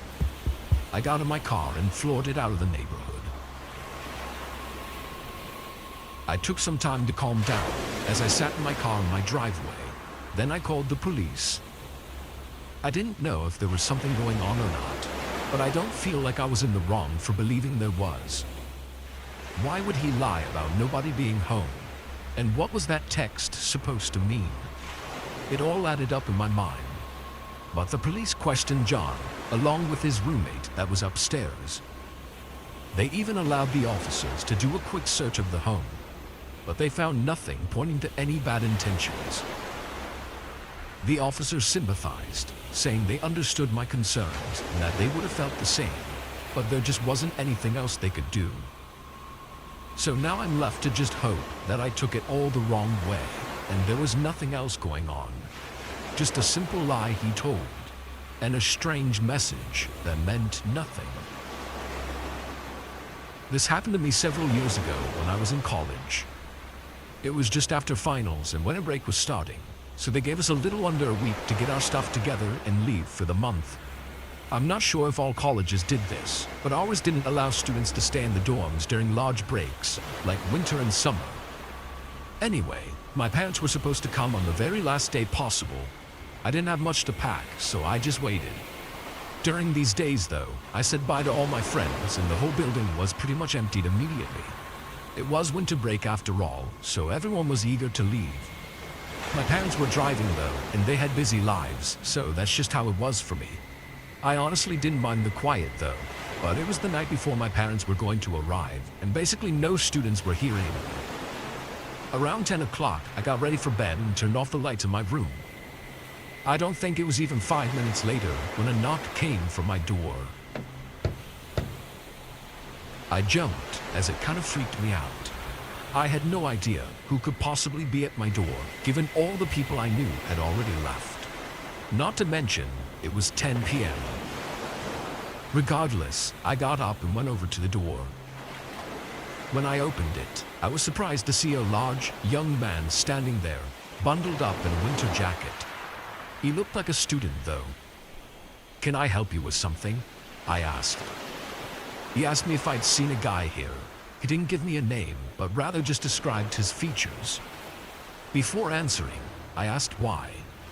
I had no idea who I was talking to or why he was at my door, so I wanted some answers first. He stumbled out a few words before settling on saying that he was his roommate and he wasn't sure where he went. But if he was his roommate, then why didn't he just give me a name? It all seemed really weird. I wasn't sure how to respond and stood there for a moment, thinking of what to do, before he interrupted my thoughts and asked me something really bizarre. "Can I check if he's in your room?" I immediately said no and began shutting the door. The guy stopped me though, putting his hand on the other side. He wasn't trying to push it open, but he was pushing hard enough to keep me from closing it. I told him to back off as sternly as I could, but he again asked me to check my room. I didn't know what the fuck was going on, but I knew I needed to find a way out of this quick before it escalated to something a lot worse. I only had a few seconds to think, and I realized in those moments that I'd already messed up by opening the door in the first place. I guess spending so much time living in a dorm, I never had a reason to fear opening my door. I backed up, letting the guy open it fully. He smiled. I gestured with my hand, allowing him to come inside. I barely had anything in here, nothing worth stealing if that's what he was after, so I hoped this would get him to be in and out quickly. As soon as he took a few steps and passed me in the room, I walked out the door and into the hallway. He turned and looked at me, as if I had offended him by walking out. I just didn't want to be trapped in a small room with this random big dude. He glanced around my room for a few seconds. Then he came back into the hallway, and without saying another word, he left. I had no clue what just happened, but the more thought I gave it, the crazier it seemed. Thinking about his appearance, I knew it was snowing, so it wasn't odd that he was wearing thick winter clothing. But what was odd was that he seemed to have just come from outside. His jacket had water droplets from recently melted snow, and his nose was red like he'd been out on the cold, snowy night for a while. I just didn't understand what random student would go straight from outside to my dorm room on the 3rd floor and knock on my door at 10 p.m. Why was he even asking me? How did he know I was here? There's 100 rooms in this building, and he happened to knock on mine. Nothing made sense at all, and it kept me up all night. I even moved my small dresser in front of my door, just in case. Before my parents picked me up on the following day, I decided to walk over to the police department across the street. When I told them what happened, they seemed to be a lot more interested than I'd expected. I answered a ton of questions until finally they told me what was going on after ruling me out from being a suspect. A kid on the floor below mine was missing yesterday morning when his parents came to pick him up. He had no roommate, and with the building so empty, it made the case a lot more difficult. Obviously, hearing about the guy at my dorm last night, they were thinking it may be a good lead. But days turned to weeks and then months. I don't know what happened, as it's been many years. I think back about how that guy in my room knew that someone was missing and said it was his roommate, but obviously he was lying. I don't think he ever turned up either.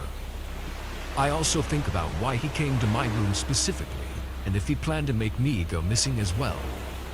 He also could have just been some random guy looking for his friend, but that seems unlikely due to all the coincidences. There's so much I don't know, and unfortunately, will probably never know. I live in the Western Territory of Wyoming. Most of Wyoming is made up of small towns and long roads going between them. I live in one of these towns, consisting of maybe 40 to 50 buildings total, and barely the area of a square mile. The next nearest town is an hour drive away. Anyway, my cottage-type home is down a trail away from the center of town. I live alone with my dog Sam, but I find it peaceful, at least for right now. I never found that I had to worry about anything, being so far away from civilization.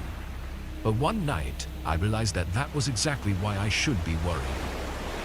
I worked from home, so just like any other day, I worked until 5 and then got off and took my dog for a long walk. We would often go through a trail I made in the forest behind our house. It was the middle of winter though, so it was fairly cold and there was a light snowfall. I walked Sam for maybe 20 minutes before the sun began setting and I decided it best to turn around and head back to the house. Along our walk back, Sam perked his head up and stopped suddenly, staring ahead. It was somewhat dark at this point, but I could still see clear enough that nothing was there. I kept walking forward and Sam eventually followed. But a few steps later, I noticed something on the path. I got closer. There were footprints in the thin layer of snow. While it was already odd for there to be footprints on a self-made trail next to my isolated home, what was more odd was the direction in which they were going. They went across the trail, not along it. And based on the angle, they were going straight through the trees in the direction of my house. I would have noticed them on our way up the path, so they had to be recent, within the last 10 minutes for sure. I tugged Sam along, walking quickly on the trail as the snow began to pick up. When we exited the tree line, it was too dark and snowy to even see the house clearly. Getting closer though, a really bad, unnerving feeling came across me. I felt safer with Sam next to me, but something just didn't feel right. I went up to the front door and opened it. Sam seemed to be acting normal, so I felt a bit of relief. I took his collar and leash off, but after a few minutes, I couldn't shake the thought of those footprints in the snow. I decided I needed peace of mind and grabbed my coat to go check and make sure that no footprints were around the house. It was really dark and the snow was heavy now. I walked around the side and started looking for any signs of anything, but with so much snow, I was sure it would be covered up by now. Still, I just wanted to make sure. I was on the left side of my house, saying nothing at all, when Sam suddenly started barking from inside. It startled me, but I immediately ran back around to the front and went inside. I called out for Sam, running through the living room and over to the back door, where I saw him standing. His tail was between his legs, and he was staring at the back door intensely. I hurried over to him, his gaze not even shifting from the door. My adrenaline was rushing through me by now, getting really scared. Looking over at the back door more closely, my heart stopped when I saw water on the floor inside the house right by the doormat. I switched on the backyard light, seeing footprints going right up to the door, then back out and around the side of the house. I was really scared and quickly ran to grab my hunting rifle from the other room. I know it's not the most practical self-defense weapon, but it was intimidating at least. I felt trapped and at a disadvantage, unknowing of who this person was, where they were, or what they wanted. But seeing as they tried entering my house, they were willing to risk their life for whatever it was they were after. The footprints went off to the right side of the house though, so I ran over to that area of the home and turned on the lights, then opened the blinds on the window. Just as I opened the blinds, I heard loud, heavy footsteps running away from the window. Sam began barking again, and I tried to look out, but I couldn't see anything through the snow. I stayed on high alert for hours, unsure of what exactly to do. Police in this area weren't exactly able to provide as much service as they may do in more populated areas, so I really was on my own for the most part. Thankfully, that seemed to be the end of it though. I notified the police of the incident the next morning, but I never found any answers. I don't know who it was or what they were trying to do. It was extremely creepy though, and made me a bit more uncomfortable with living so far from others. But luckily I still have Sam with me, because without him scaring the intruder away, I don't know if I'd be here right now.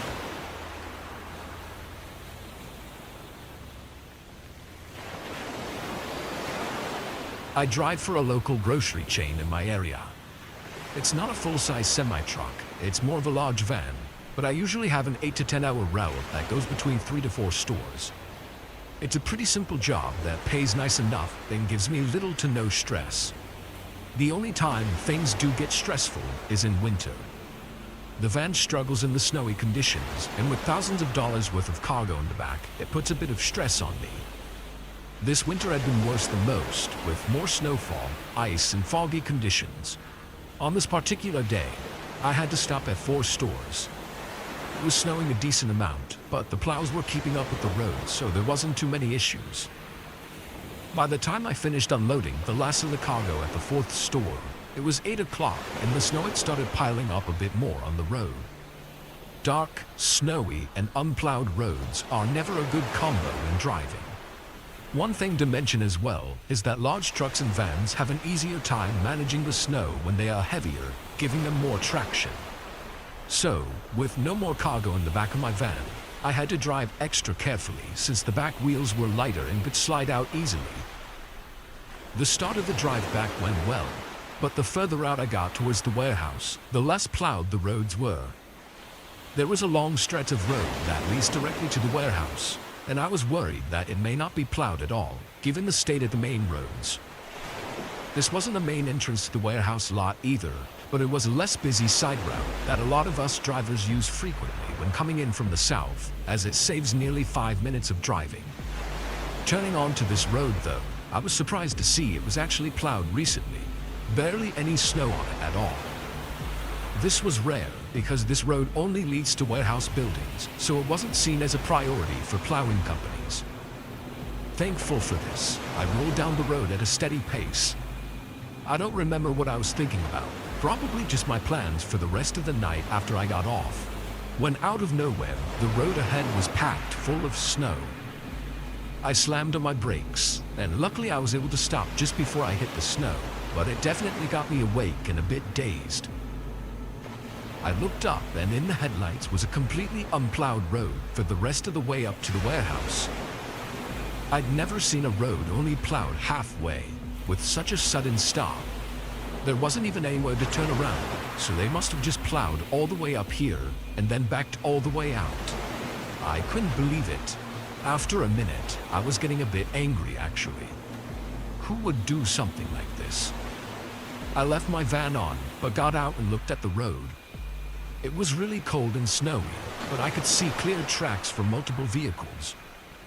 I turned and looked down the road where I came, and not far from the back of my van, I saw something on the ground. I walked over and got a closer look. On the road was a bunch of equipment, like parts to something. I didn't know what they were, but they looked expensive and definitely didn't belong on the road. It seemed like they'd fallen out of a truck that was heading to the warehouse. I got back inside my van and started backing out. At the time, I was telling myself that I was just being dramatic, but I couldn't help but feel like I was in the middle of some weird crime scene. When I made it off the road, I pulled around and drove the extra minutes around to the front of the warehouse and took the main entrance. As I was pulling up though, my work phone started buzzing. The night manager at the warehouse was calling me, which was extremely rare.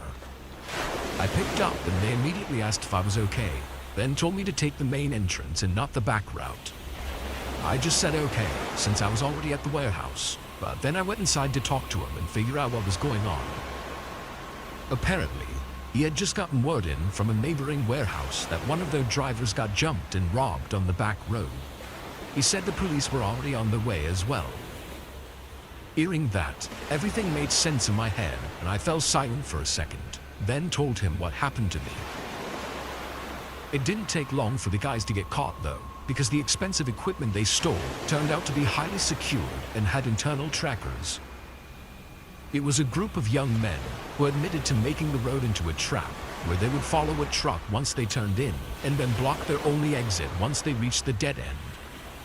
Then, of course, they'd rob the cargo and hold the driver at gunpoint while they did it.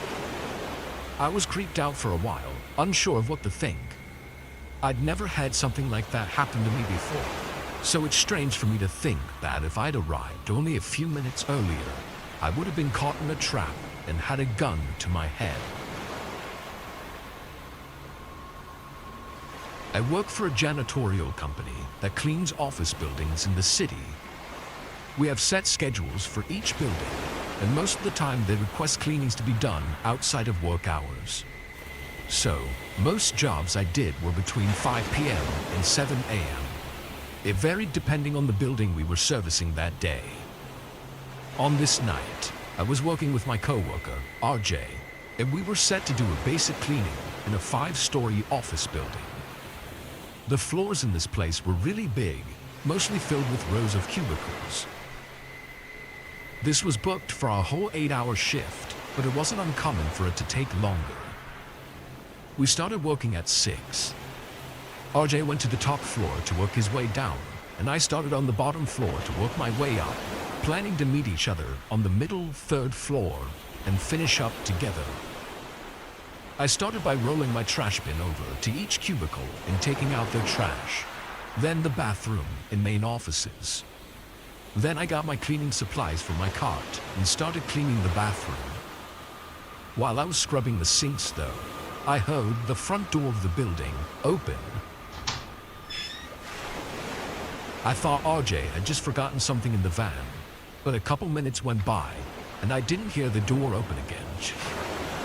Once I finished scrubbing the sinks, I went to the front door and looked outside, seeing the van was off and the doors were closed, and it looked empty. I figured I just didn't notice him coming back in, or maybe I didn't notice him leaving. The door opening was him actually coming back inside. Whatever, I thought, it wasn't a big deal. I went back to work. After an hour or so, I finished up on the 1st floor and moved to the 2nd. This floor was almost identical to the 1st, except it had a small reception desk in front of the stairs. I started with the trash again, and while doing this, I heard another door open. I could tell it was from upstairs, but I didn't know which floor until I heard footsteps. They walked slowly across the floor above me, toward the back of the building. I knew it was on the 3rd floor above me, but RJ could not have finished 2 floors in just over an hour. It just wasn't possible. I went to the stairs and onto the 3rd floor to see what he was doing. There was a main door, and behind it was a long hallway filled with closed-in offices. I listened for a second to see if I could pinpoint where he was, but it was silent. RJ. I took a few more steps into the hallway, but I started getting creeped out. I backed out and went to the 4th floor. Right when I opened the door, I saw RJ standing in the middle of the room, cleaning with his headphones in. Hey, were you on the 3rd floor just now? He took his headphones out and said no, looking at me like he was confused. Okay, sorry. I'm just starting on my 2nd floor, so I'll see you in a couple hours. He nodded and went back to work. I went back downstairs and splashed some water on my face. I didn't feel that tired, but I knew I had to be imagining these things. At least, I thought so. I turned the sink off and patted my face down with a paper towel, and just before I left the bathroom, I heard a door open. It was from the main area on my floor. I waited in the bathroom as whoever was out there started walking around. I stayed for a minute, then opened the bathroom door just barely enough to look into the main room. In the far back was a man. He was facing away from me, walking slowly down the aisles of cubicles. It was so strange because he was just walking, not looking around or doing anything else. I watched this guy walk all the way down. Then he stopped by the window. I walked further out and into the main room. Hey, you okay, man? I don't think you're supposed to be in here, I said, trying to sound nice and not too provoking. The guy turned around and looked at me. He was far away, but I could see emptiness in his eyes, like he was looking straight through me. I waited only a couple seconds for a response before I quickly walked out of the room. He still didn't move or say anything. I ran up to the 4th floor where RJ was. He was still cleaning and didn't seem to have noticed anything. I convinced him to come down to the van with me, where we called the police and I explained what happened. The police came a few minutes later and searched the building, but came out empty-handed. They reviewed the security footage of that night though, and saw the man walk inside around the same time that I said I heard the door open. He stayed in the stairwell for a long time. Then he walked up to the 3rd floor and slowly walked around each room. Then he went to the second floor, where you could see him walk down to the window. After my interaction with him, the man left the building as I went to get RJ. His intentions are unknown, but that empty look he gave me, and the way he was just walking around, were some of the creepiest things I have ever seen. And 4 months later, even with his face clearly shown on the footage, no one has been able to find or identify him. There was a period in my life when my parents were going through a rough patch. I lived alone in a small apartment and took my 6-year-old brother in while my parents figured out their situation. I was lucky enough to work from home, so watching my little brother wasn't too much of a burden, and it made me feel a lot better to have him there with me. My parents had a history of bad arguments, and I didn't want him to experience that harshness while growing up. This happened to me during this short 2-month time period. 2 weeks in, my job scheduled an in-person meeting to be held during the second half of our workday on a Friday afternoon. This was a normal monthly meeting that we had to discuss our progress on our projects. With my brother being so young, he of course needed a babysitter to watch him while I was gone. I called a local babysitting service that I found online and got it scheduled.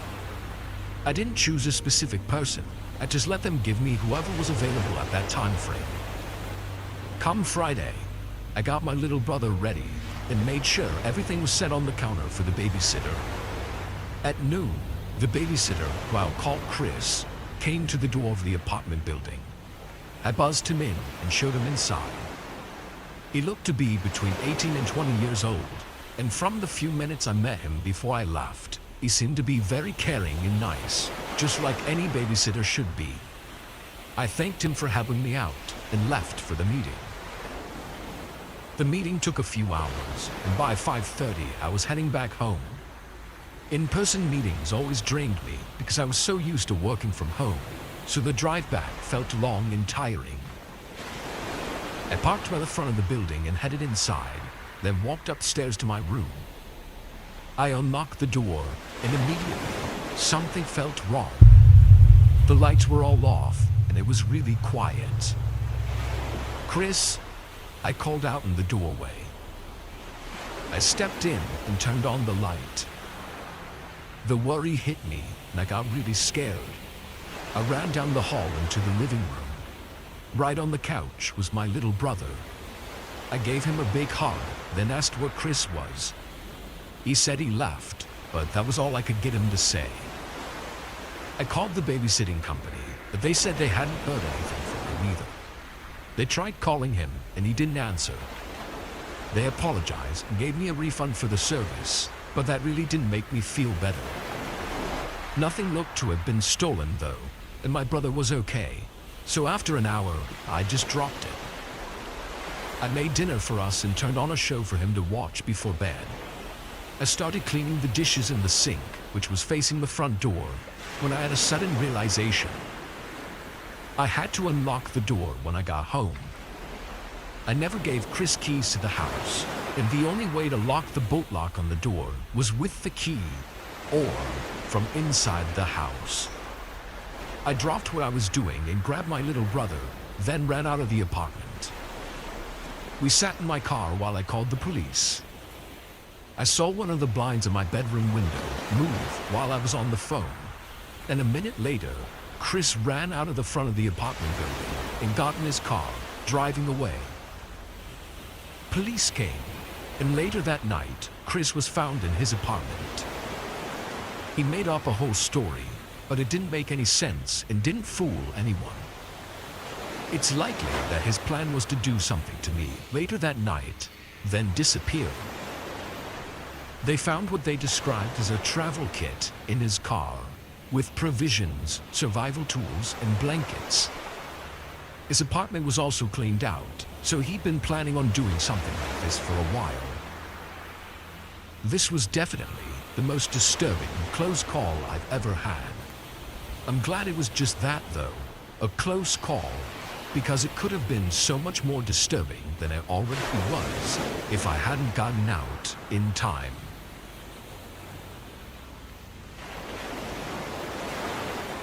I had just gotten home from work at 8. I picked up some food on the way home, so I just sat down at the table to eat while watching YouTube on my phone. While I was still taking my food out of the bag and setting it on the table, the doorbell rang. It was raining outside, and I had literally gotten home 20 seconds ago, so I was not expecting someone to be at my door so suddenly. I went over to the front door and opened it. A man stood on my porch, looking soaked in cold. Can I help you?" I said. The man asked me if I'd let him take shelter in my house for the night, because he didn't have anywhere else to stay. I felt bad for him, but I wasn't going to just let some random man stay in my house. I apologized and said no, then closed the door. I waited to make sure he left, but after a minute, I hadn't heard any footsteps leaving. I looked up the peephole and saw the man still standing there. He was facing the driveway, looking out into the rain. I thought he was maybe taking shelter on my porch for a bit before going back out, which I guess I didn't mind, so long as he left within the next few minutes. I went back to my food and sat down to eat. I had a lot of stuff from work on my mind, so that man on the porch wasn't a big concern of mine. When I finished eating, I put a show on and rested my eyes for a while. 30 or so minutes later, the doorbell rang again. I almost didn't even want to answer, but when I looked out the peephole, I saw a young boy, looking to be maybe 13 or 14 years old. I opened the door, and the boy was about to ask me something, but I interrupted him and asked what he was doing out here alone and where his parents were. He paused, like he was thinking of a response, but then he just ignored my questions and said he was looking for shelter because he didn't have anywhere to stay. There was something wrong, and I knew it the moment those words came out of his mouth. With the boy being so young, though, it was a really strange situation. I told him to stay on the porch for just a minute. Then I closed the door and ran to get my phone. I had a feeling that if I told the boy I was calling the police, then he'd run away, so I didn't tell him. I called 911 and let them know that a boy was at my house, claiming to be homeless. I made the call quick, then ran back to the door. I opened the door quickly, but standing on my porch were 3 grown men, including the one I'd seen earlier that night. I slammed the door shut immediately, as one of the men rushed at me and pushed their body against the door. I locked it just before he turned the handle. I was screaming and crying as I backed away from the door. They were pounding on it and trying to force the handle to turn. After 30 seconds, though, it went quiet. I heard footsteps running away, then it was over. Just the sound of rain hitting the roof. The police came and took a report from me with descriptions of the men and the boy that I saw. They had a similar incident earlier that week of likely the same group, using the boy as bait to get the homeowner to let them inside. Then the whole group came in and violently robbed them. One of the men was caught a few days later while robbing a store, but as for the boy and the other 2 men, I don't think they were ever found.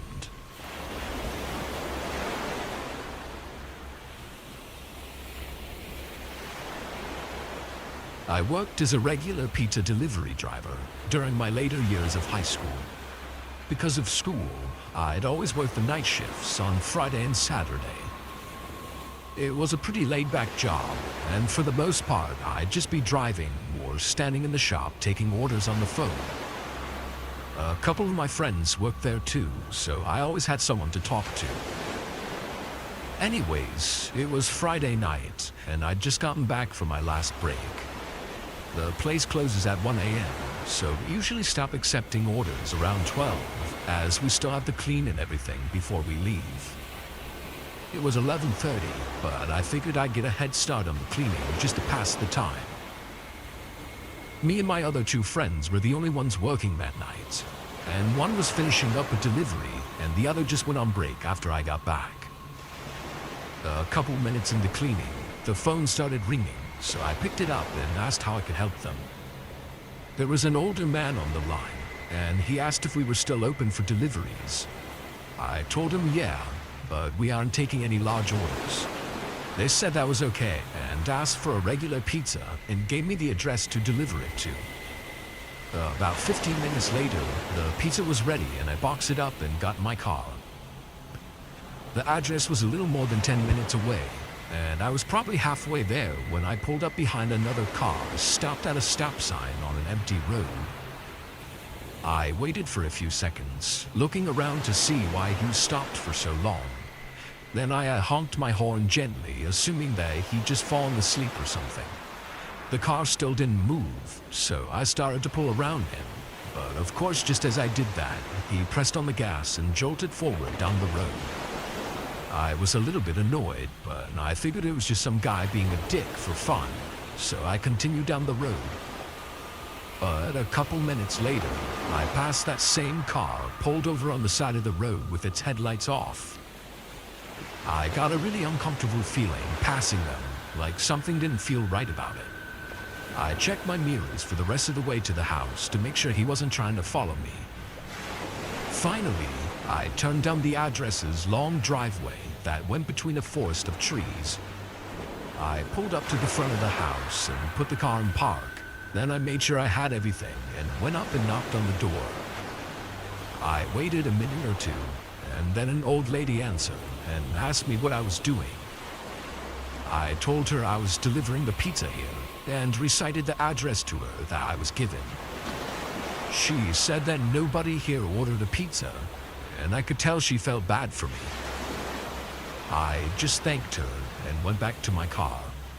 This wasn't the most uncommon thing to happen, as some people would do it as a prank or just give the wrong address on accident.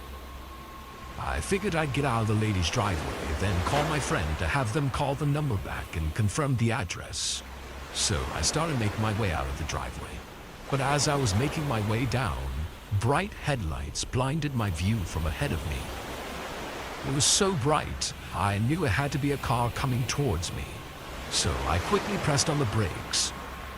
I waited for the car to turn off the lights or turn their car around, but after waiting for a little bit, I figured they weren't gonna move.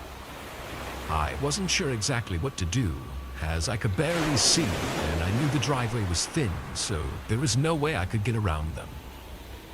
I decided to just wait and see what they do first, as I didn't really have any other options. A whole minute went by, of both of us just sitting there, before they turned their lights completely off. I waited for my eyes to readjust to the darkness, then looked ahead to see where their car was, but I couldn't see it. I put the car back in drive and slowly began making my way down, being cautious in case the other car started coming down the driveway again. A few seconds later, I see the car with all its headlights off parked in the middle of the path. I recognized it as the same one that was parked at the stop sign. I guess he had followed me without me noticing. I couldn't see through the windows in the dark, so as I sat there, I started to get pretty anxious and worried that there could be multiple people in there with bad intentions. Then the front driver door opened, and a man got out and began making his way towards me. Halfway to my car, he stopped and began waving at me as if he wanted me to pull up next to him. At this point, I'd be lying if I didn't say that I was really starting to freak out. I tried my best to pretend to be calm though, and rolled the car next to him. To my surprise, when I pulled up, he didn't say anything to me. He didn't even look at me, as he started walking around my car and eventually stopped right behind me by the trunk of my car. I looked in my rear view mirror, trying to figure out what he was doing and why he was just standing there. A few moments go by as I'm looking at this man, when I suddenly come to a realization and turn my head around to the front. The other three doors of the car swing open and three more men start sprinting towards my car. My adrenaline started pumping, and I stomped on the gas, flooring it and almost hitting one of the men as I turned my car off the driveway. I swerve around their car, nearly hitting several trees before making it back onto the path and eventually out onto the main road. There was nobody else on the road at this time, so I could clearly see in my mirror when the car pulled out onto the road and started making its way towards me. I figured they weren't gonna stop unless I could get somewhere that wasn't so isolated. But after 30 seconds, the men turned down a side road. I made it back to work and immediately told my friends what happened. They both convinced me to call the police to at least report it, even though I wasn't able to give much helpful information. An officer came down and I gave an official statement on the incident, and then they left just before we closed. I was surprised to get a call the next day saying that 3 of the men had been arrested after attempting to rob another car later that night in the same exact driveway that I was in. The men were caught when the lady called the police after having 2 more people try and deliver food to her that she didn't order. I guess they were using that driveway to lure delivery drivers in and rob them on the way out, since it was a narrow, isolated driveway surrounded by forest. Unfortunately though, the 4th man was able to run through the trees and make it out, and I never received any updates on him in the following days, so I'm not sure if he was ever found.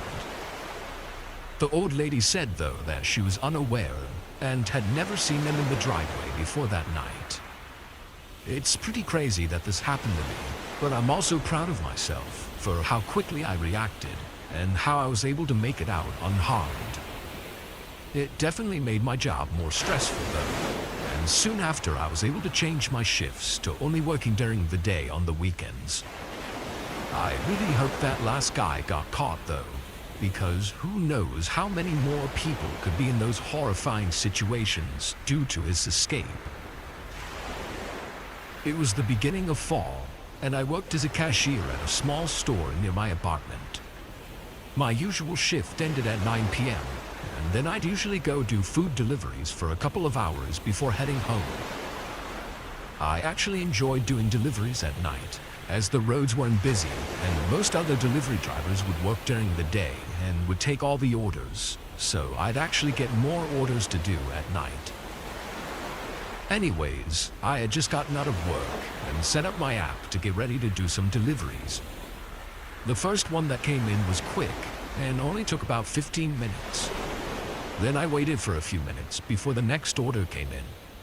It was a good payout and the delivery address was 20 minutes away from where I was. I headed over to the fast food restaurant to pick up their food, then started making my way over to the house. The town I live in isn't too big and has a lot of empty plots of land. There's the main center of town, which is where my apartment is and most of the restaurants. Then about 10 minutes out, there's a lot of farmland and the houses are much more spread out. Almost all of the deliveries I get are within the town area, but every once in a while I'll get a delivery further out into the farm area. I assumed this was going to be a farmhouse since it was 20 minutes away. However, the app said that the address was located in a small neighborhood area, just off of a small highway. I didn't like delivering to isolated farmhouses at night, as it just kind of creeped me out, so I was happy to be delivering to a neighborhood home. Once I got off the highway, I turned left and started making my way down the road toward the neighborhood. But almost immediately, I got a call from an unknown number. I declined it as I thought it was just a scam, but just a few seconds later they called again. Figuring it was probably the customer, I accepted it. "Hello," I asked. A few seconds went by with no response, so I just hung up. But then again, just a few moments later, the same number called me. I answered, and almost immediately a guy speaks and tells me I turned the wrong way. I asked him what he meant, as I had the map up and it says that I'm going the right way. But he said his address gets messed up on the delivery app and that he always has to call and let the drivers know where to go. I said okay and asked him how to get there. He told me that when I got off the highway, I needed to take a right from that road, then take the third left. He mentioned it was a gravel path that led to his farmhouse at the end. I told him I'd be there in a few minutes and turned the car around. I've had multiple customers call me before to tell me that the address was a little off, or to give me directions on unnamed roads, as it was pretty common out here. So I honestly didn't think much of it. I passed the highway that I turned off of and continued until I found the third left and turned onto the gravel path. The path went into a small forest of trees and it was really dark. Again, I didn't like these areas at night, so I was definitely a little nervous driving down this isolated gravel road. Once I started getting nervous, I began thinking about how strange it was that the map had taken me so far in the opposite direction of the house that the man claims is his actual address. I tried to bury those thoughts, assuring myself that I was just overthinking it because I was nervous. A couple minutes passed though, and there was still no house in sight. At this point, I wasn't even sure if I had turned down the right path. But the trees were too close to the sides, so I didn't have much room to turn around anyways. I figured I'd continue down to the end, then call to ask if I had the right place, and turn around there if not. Another minute or two went by before I finally reached the end, as it merged into a small circle driveway next to a house. I drove up to the path that led to the front door and parked the car next to a for sale sign that was put up in the front of the house. Seeing that, I wasn't sure if I had the right house, but I looked over at the front door and it was open, and I could see someone further back wave at me. Figuring I was good, I grabbed the bag and started making my way over to the door. As I stepped onto the porch and began putting the bag down, I saw the man again down the hallway that led to the kitchen. He politely asked me if I could set the food down on the kitchen counter, then quickly walked away as if he was in a rush. And then I heard him turn the sink on in the kitchen. Hesitantly, I took a step into the house and looked around. It was decorated with old furniture and accessories, but it almost looked like it was completely unused. I quickly made my way down the hall and into the kitchen, but as soon as I got there, I noticed that the sink was still running, but the man was nowhere in sight. This made chills run down my body, and I quickly set the bag down on the counter and got out of there as quick as I could.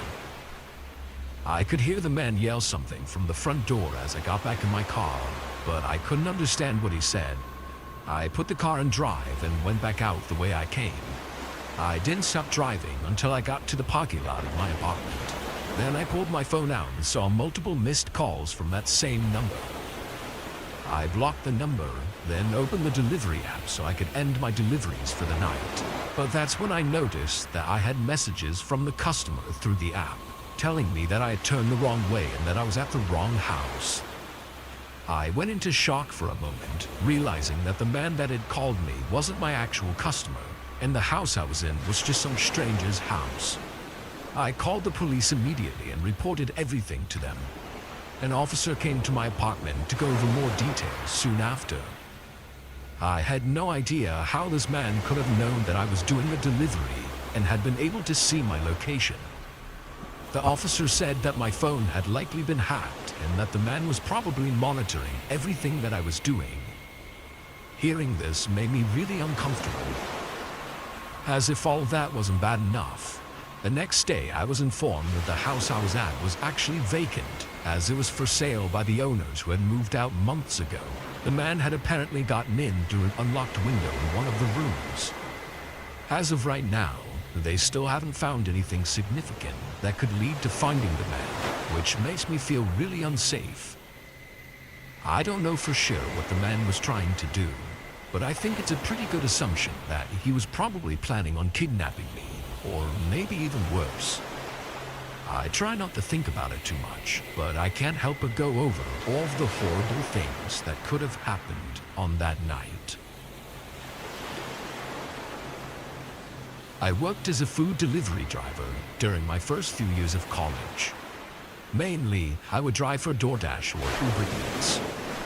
I didn't like making small talk with strangers and didn't want random people in my car, so I preferred delivering food over being a normal Uber driver. I did this for over a year, with pretty much no issues, aside from the occasional customer mad that the restaurant messed up their order. Anyways, it was late Wednesday night, and I didn't have any classes in the morning, so I decided to make an extra few bucks and deliver for a little bit. I did 4 or 5 quick orders and ended up about 20 minutes from my dorm. It was about 1 a.m. now, and I figured I should probably end it there and head back. The way the delivery apps work is pretty much you just drive around and wait for a random order to pop up, and then it'll give you an estimate of how much you'll make and how far it is. Then you either accept or decline it. On my way back, I left the app running just in case there was a really quick delivery nearby. I got a few requests, but they were a bit too far and didn't seem worth it to me. But then another one popped up just as I was pulling into my dorm. It was about 12 miles away, but the payout was really big. I'd never seen anyone offer that much money before. I gave it some thought, as it was pretty far, but it was too much money to pass up. I accepted the offer and started the directions to the restaurant. A few minutes later, I arrived and pulled up their order so I could make sure I picked up the right stuff. As I walked through the doors, I noticed the customer had only ordered 2 items, and the total was only over $6. This was really unusual, as typically the high-paying orders are because of large deliveries of expensive food. This meant that they were just giving me a really big tip. I got the food and went back to the car. During the drive there, I was really just trying to understand why they would give such a big tip for such a small order. It was a little weird, but honestly, I just came to the conclusion that it was either just a mistake or they were trying to be kind. Although 12 miles wasn't too far from my campus, I had actually never been to this area. It was really nice, with mostly gated-off neighborhood communities and huge houses. Luckily, their house wasn't gated, and I was able to just pull into the neighborhood. I looked at the homes as I passed by, and realized that the tip money made a lot more sense now. The street was long, though, and I was just a couple minutes from the house when the customer sent me a text through the app. They told me to make sure I delivered the food to the right address when I pulled up. I figured maybe the map showed his neighbor's house or something. So when I arrived, I sent him a text with a description of the house and asked if that was the right one. He replied no, and I waited for a little bit, expecting him to describe his house for me, but he never did. I sent him another text describing his neighbor's house, to which he replied no again. I was starting to get pretty annoyed with this guy, and tried calling him instead, but he refused to answer. He would ring a few times, and then he'd decline the call. I looked at the address again, and then copy and pasted it into Google to try and look it up there. Doing this, I actually noticed that the number for the address wasn't a regular number. It had a subset of numbers on it. I'd never seen this before, and wasn't even sure what it meant. So I searched the address on Google and looked at the results. When I zoomed in on the map, I saw that the address actually pointed to a spot right in between the 2 houses. Zooming in further, it looked like there was a really small garage, or maybe even a shed. It was barely visible. I looked up from my phone and moved my eyes to between the 2 houses, and sure enough, there was a small garage-like structure. It was just a few feet from the main house that my delivery app brought me to. I honestly wasn't sure what to expect or why someone would even live there, but I already came this far, so I wasn't about to walk away now. So I got out and started heading over. As I walked up the driveway, I could clearly see what the place was. It was pretty much just a large storage garage, probably meant for keeping an old car or something. I didn't see any normal door though, so I put the bag down by the garage door. As I began taking my phone out to take a picture for the app, a man came around the right side of the garage. I looked over at him, then he just stood still, staring at me. The guy was really creeping me out, so I said, "It's right here for you, sir." as I pointed at the bag and slowly started walking away. Then he replied, telling me that this wasn't where he wanted me to drop it off. I turned around and noticed that he was still standing in the same spot. Sorry, where did you want me to put it? I said, starting to get really uneasy about the situation. He pointed around the back of the garage and said that the door was over there. At that point, there was no way I was going to follow that guy to wherever he was trying to get me to go. I just kind of stood there for a moment, then said sorry and quickly walked back to my car. I looked over one more time before driving away, and the man was walking back behind the garage, but he left the bag of food. I got out of there and drove back to my dorm, shaking the whole way back. Something about that whole thing felt very off, and the fact that it was in a really nice neighborhood made me even more confused. The more I thought about it, though, I realized just how strange it was that he needed to specify for me not to deliver to the main house, and that he refused to take the food unless I followed him to behind the garage. I'd never had to call the police before my whole life, and I ended up not calling them this time either, as I really wasn't sure if maybe he was just some weird harmless guy. Anyways, it freaked me out for a few days, but eventually I got over it and continued doing deliveries in my spare time. Nothing else happened, though a couple weeks later I had another big order pop up on my app, and the area of delivery was the same. I obviously declined it, but I couldn't help but think about whoever ended up accepting that order and what happened to them during their delivery. I used to babysit my younger brother a lot while growing up. I was 5 years older, so by the time I was 13 or 14, my parents were okay with me watching over him while they would go out. They would never leave us alone for too long, though, never more than just a few hours at a time. This happened when my parents went to a work party together one night on the weekend. They left at 5 and told me they would be back before 9. They left us food in the fridge and told me to watch my brother and call if I needed anything. To me, watching my brother actually meant just making sure nothing happens to him or that he doesn't leave. I never actually sat there and watched over him in whatever he was doing. I'd help him turn on his favorite show and then go do whatever I wanted to do in the other room. Sometimes I would hang out with him, but our age difference made it hard for us to enjoy doing the same things. I was in my bedroom, which was still on the first floor, and my brother was in the living room when the doorbell rang. My parents had only been gone for an hour, so I knew it wasn't them.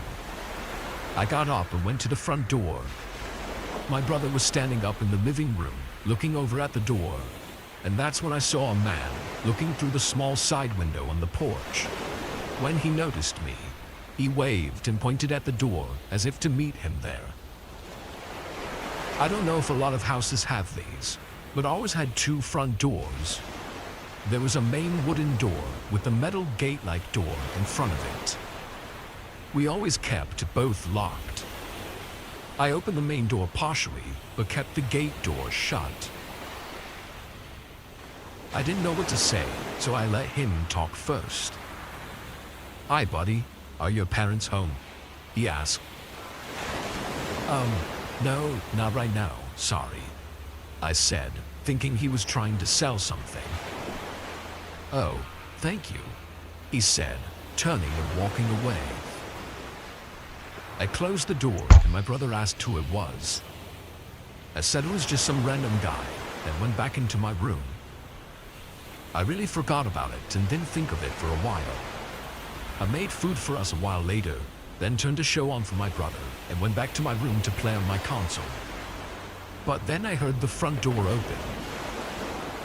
I got up, confused and a little frightened.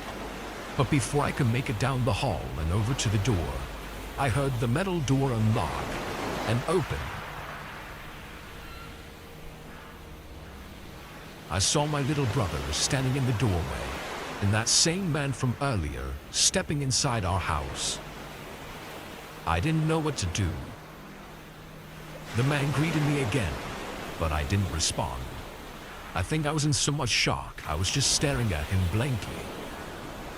He faced my little brother and knelt down, starting to whisper something to him, and that's when I started moving over to my brother. The man then tried to put his arms around him, like he was trying to pick him up, but I quickly grabbed my brother's arm and pulled him back. The man eased off, putting his hands up like he wasn't doing anything. "Don't worry, buddy, I just want to show him something. You can come too if you want. It's bright outside," he said with a friendly smile that was very creepy at the moment. I backed up, holding my clueless brother close to my side. "Please leave," I said, trying hard not to cry. He was still smiling, trying to act nice and caring. "I called the police already. Please just go." The man's whole attitude and face changed as soon as I said that. His smile went away and was replaced by anger and frustration. He took a step closer, and I yelled at the top of my lungs, screaming for help. The man backed up quickly and rushed out the front door, driving away in his truck. I called my parents right away, and they called the police for me. While we waited for everyone to show up, I yelled at my brother for letting the man in. He was crying and told me that the guy wanted to give him something. I knew my brother was too young to understand, but my emotions were taking over me, and I still yelled at him. The police made it first, and then my parents. They yelled at me for not watching over my brother. The man was seen on a neighbor's doorbell camera, leaving our house and driving away, but it was too dark to get any identity from the video. We were all sure, though, that the man had been watching us for a while, trying to find the perfect time to kidnap us. He got really close, but thankfully after that day, he never tried anything else.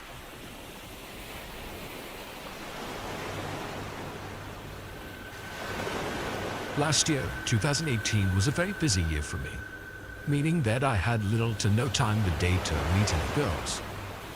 Due to my busy schedule, I decided to make a Tinder account. I had never had any experience with such an app or online dating, and I didn't actually plan on meeting up with a random girl to go on a blind date or anything. I just wanted to see what the fuss was about and if it actually worked. So the app, still being something new to me, I matched with this really pretty girl. She seemed short, light-skinned, and had a nice smile. Her account wasn't a catfish or any sort of fake profile. It seemed genuine and legit.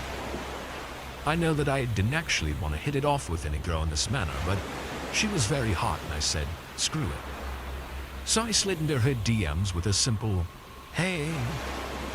A couple of hours went by and we got each other's Snapchat usernames and phone numbers. We exchanged Snapchat photos, so with that said, there's no way that her Tinder account was fake. I felt better knowing that for some reason, she said that she lived in the city that was about 25 to 30 miles north of mine. I had nothing planned for the next day and neither did she, so we decided to meet up at her house the next day to mess around. The next day came by and we planned to meet up at around 10:30. The neighboring city where she was from was about a 30 to 45-minute drive from my place, so around 10 p.m.-ish. I decided to start driving over. As I am driving over, I get a phone call from her telling me to instead go over at a later time, around midnight. I didn't mind since I had friends who lived in her city, so I paid them a visit. Meanwhile, I waited for her. 11:45 p.m. rolled by and I started to drive to her place. My friends didn't know what I was up to. They just thought I popped in to visit them randomly. So this girl sends me her address, and at first the address that she had sent me led me to this upper-class suburban neighborhood. I reached the address and it was close to what I would describe as a white mansion. I called her to tell her that I was parked in her driveway, and I asked her to come outside so I could assure myself that I was at the right place. She said, "I don't see you. Are you sure you followed the directions?" Well, to avoid any more mess-ups, she just sent me her current location through iMessage. At first, I found it odd, but I followed the directions to the location anyway. So midnight rolled by and I was on my way to her current location, which was actually kind of far from the address that she had originally sent me. As I am driving, the directions are telling me to drive off the path and into a dirt road surrounded by cornfields. This spooked me a little because I was now in the middle of nowhere. I was about 10 minutes away from any civilization. Red flags started to go off in my head, but I ignored them because there is no way their account could have been a setup. I've seen her pictures on Snapchat, and you can't Photoshop those as far as I'm aware. So after driving through a dark, dirt road through the cornfields, the directions led me to a broken-down old house. It looked uninhabitable. There were no cars outside or in the driveway. The only light I saw was the porch light. I called this girl to tell her that I was outside. She replies with, "Okay, I'll be right out."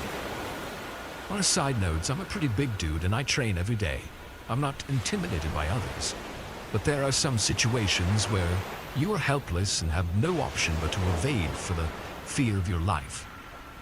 So I'm waiting by my car and then I see this figure come out the front door. And it was dressed like a freaking nun. Black veil, long black dress, voodoo charms, and she's also holding a voodoo doll on her left hand. I was pretty spooked out, but I thought it was just a prank. I gave it a few seconds for the cameras to pop out, but the person just stood there. I slowly started to realize that this wasn't a prank because a few seconds later, I saw another figure in a similar black outfit peeking out of a door and starting to make a run towards me with an actual machete. I don't even bother trying to fight back because I knew I was probably going to end up gutted or skinned alive by these psychos. I immediately jumped in the car and floored out of there. I then heard a gunshot a few seconds later behind me. I'm in my car screaming prayers with tears in my eyes because I was hoping to drive away with my life. Her number then kept calling me as soon as I left. I blocked it, and then another number started to call me, and I blocked it as well. I ended up staying over at a friend's house that night. I explained everything that took place, and he wanted to go check it out together with our group of friends, but I was too terrified to even go back there. I called the police, and they went to go check it out, but the place was abandoned by the time they got there. They said that the address has been vacant for years, and he simply made a report out of it, and they were never found. The whole thing was a sick setup to begin with. The girl was planning on luring me so they could do God knows what to me. I deleted my Tinder account. I'm pretty sure it works if you're only looking to get laid, but I somehow had the worst luck the first time I ever decided to use it. Don't ever meet a stranger somewhere that isn't public. Things can always go sideways.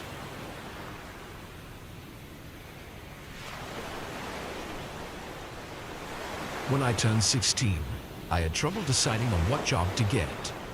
I really wasn't excited to work at the typical fast food or retail job, but at that age, there weren't many options. I had done babysitting before, but only for my parents' friends.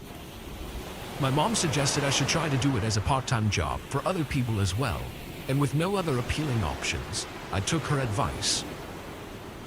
There was a local babysitting company in my town that helped both babysitters find work and parents find babysitters. I had an interview and they approved me to start working there, which was a big help because I didn't know enough people personally to make enough money. I worked there for 2 months, and the only downside was that I almost always babysit for a different family. Mostly it was just parents going away for a special night or something, so they didn't have recurring work for me. I finally had one of the previous parents book another appointment with me. It was a single dad who took care of his daughter, Alyssa. All I remembered about him was that he didn't talk much. He had the next appointment scheduled from 6 to 10, so at 6 o'clock I pulled into his driveway and knocked on his door. He opened the door and gestured for me to come in. I stepped inside and Alyssa came from around the corner to say hi. Then the dad told me very specific, unusual instructions for the night. He said he would be back at exactly 10 p.m., but that I needed to leave a few minutes before that. I simply nodded and said okay, no problem. But after he left, I thought about it more. It was a bizarre request, and I didn't know why he would be so strict about that. Over the time I babysit Alyssa, we did all the usual things. We played a few games, watched some of her favorite shows, and ate a small dinner. At one point, she took a quick nap on the couch, and I decided to walk around the house. Not to be creepy or anything, but just to make sure everything was normal. The dad left me with a bad feeling, so it made me feel better to see that the house was normal. But thinking about it more, I didn't feel comfortable leaving the house before he got home. It didn't feel right, and he made it out to be a little bit creepy. So, come a few minutes before 10, I took Alyssa upstairs and got her ready for bed, then waited on the couch downstairs for the dad to come home. I knew he would probably give me a look or ask why I was still home, but I was sure that he would understand if I explained myself. I kept track of the time on my phone, and at exactly 10, I watched out the window at the driveway for him to come home. A few minutes passed and he still hadn't shown up. Then another 5 minutes and he still hadn't come home. This was only strange because he had been so clear about being home at exactly 10 and even wanted me to leave early. I was glad I stayed at this point because leaving Alyssa alone for more than a few minutes like he said would not have been safe. Once 20 minutes came and went, I tried to call him. The phone rang for a while, then he answered. "Hey, I just wanted to check in and make sure everything was okay. I'm still here waiting for you to come home," I said. There was a long pause. "I told you to leave before 10. Please go home now." I didn't know how to respond, but then he added on, "I'm waiting for you to leave." I let out a shaky, "Okay," then hung up. Things were getting really creepy now, and I was not comfortable being in the house, but even less comfortable with leaving Alyssa alone in the house. I decided to call the police. I had no contact with the dad during the 10 minutes I waited for the police to come. But almost as soon as they arrived, the dad pulled into the driveway as well. I explained myself and everything strange that was going on. But the dad denied ever telling me to leave before he got at home, or that he was waiting for me to leave. He claimed he was just running late, and that over our phone call, he told me that he'd be home in a few minutes. Nothing else. He allowed them to look around, but nothing came up. Nothing else happened, and they had me go home. They told me that even if I did have proof of what he'd said, they really couldn't charge him with anything unless it was linked to something else. It aches my heart knowing that Alyssa is still alone with her dad, who is definitely up to something. Otherwise, why would he try so hard to hide it and lie about everything he told me? My lease agreement was coming to an end, and the owners of the home decided they wanted to sell the house after this lease, so I was forced to find a new place instead of renewing the lease like I'd planned on. It's unfortunate because they only gave me a month's notice, which is not a lot of time to find a new house. I worked full-time, which only made things harder. The first 2 weeks blew by, and I only had the next 2 weeks to find a house, pack, and move in. I was stressed out of my mind. With time running out, I just applied to 3 houses nearby without even touring them. 2 of them declined me, but I got accepted by the 3rd. From the pictures, it didn't look nearly as nice as the house I was staying at, but I did the best I could with the shitty situation I was given.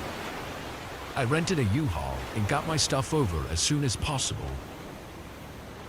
After getting all the boxes inside and all the furniture where it needed to be, I finally had a chance to look at the house. It was a lot worse than the pictures had shown. The walls had paint peeling, and everything just looked aged and outdated. The rent was cheap, but not enough to make up for the trashy condition of the place. I was too tired to take care of anything right away though, so I got my bed ready and crashed for a quick nap. I slept a lot longer than I wanted to and woke up well rested around 9 p.m. I checked my phone and saw I had a text from the landlord. He just greeted me and told me to call him if I needed anything. It was already pretty late though, so my angry call was gonna have to wait until tomorrow. I closed my phone and went downstairs to make myself something to eat. Right when I turned the corner into the kitchen, I jumped back. A man was standing in the middle of the living room, looking right at me. "What the fuck?" I said under my breath, not sure what to do yet. It was really dark and I couldn't read his face. He was just kind of blank. "What are you doing here?" I said. The man turned around and walked out the front door in no hurry at all. My first instinct was to run up and lock the door. Then I called the landlord, but he didn't pick up. I looked out the windows to see if he was still around, but he seemed to have left for good. Calling the police crossed my mind, but I was just so confused by the whole interaction, I didn't even feel threatened really. I didn't see anyone outside for a while, so I left the windows and sat on the couch. I didn't have my TV set up yet, so I had nothing better to do than start packing. I went through 4 boxes and was working on the 5th when someone knocked on the door. I walked over cautiously and turned on the porch light, then called out, asking who was there.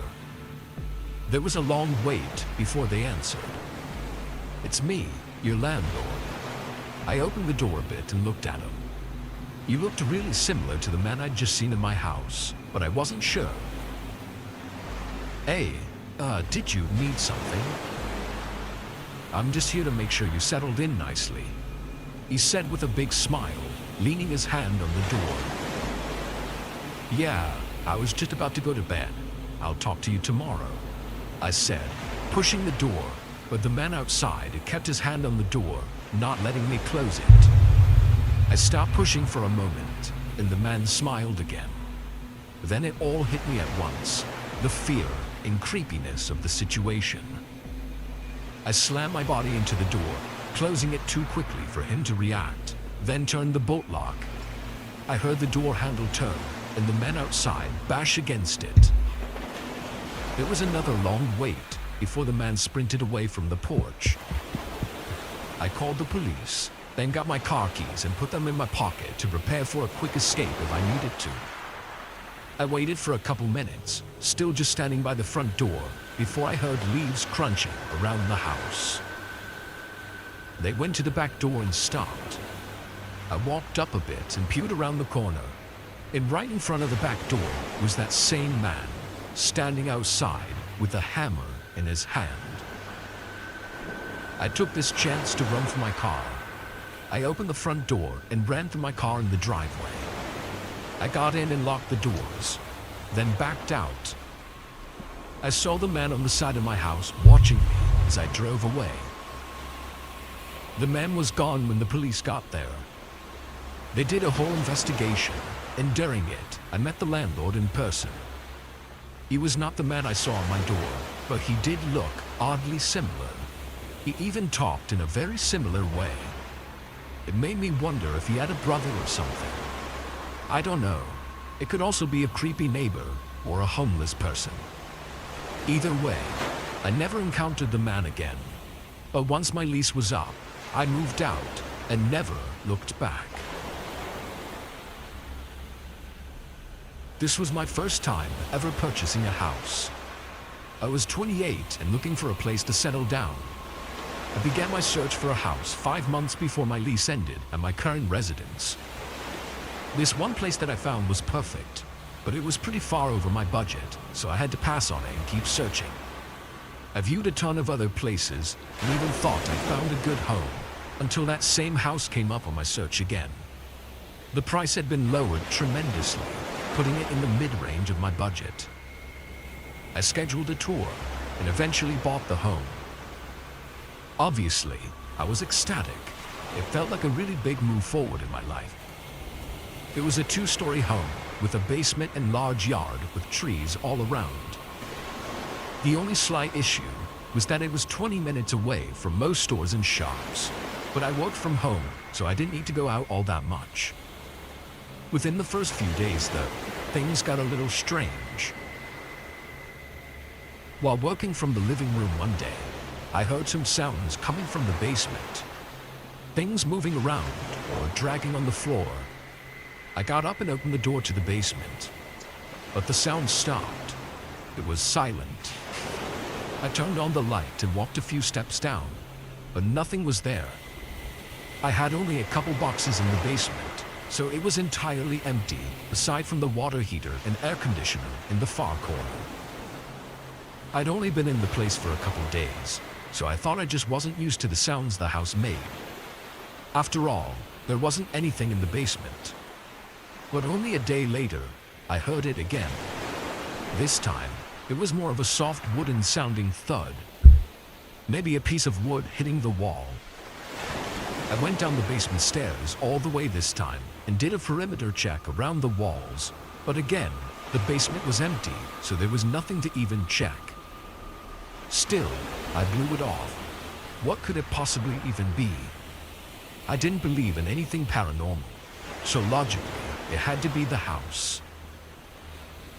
During the first week of staying in my new house, I had experienced these sounds probably 6 or 7 times. By the 4th or 5th time, I stopped even checking and started ignoring it. That wasn't until I explored the outside of my house. I was just walking around, enjoying the nature scene, when I noticed one of the tops of the basement window wells was missing from the side of my house. It in itself wasn't an alarming find, but just something I needed to fix right away before it rained and flooded my basement. I went out and got a cover from a hardware store and installed it that day. That night, I went to bed early, but woke up at 11 p.m. to another wooden thud sound from the basement directly below me. A second later, I heard something else. This time, it was very distinctly footsteps going from one side of the basement to the other. I was horrified. Part of me was absolutely positive there was someone in my basement, but there was another part of me that thought it could be something I was imagining, or even somehow another noise from the house. I needed to know for sure though. I took my bat that I kept in my room and walked downstairs and over to the basement door. Just before I approached it though, an extremely loud thud came from outside the house. I stopped in my tracks, waiting for anything else. Then I opened the basement door and walked down slowly. Nothing was there, just the same empty basement.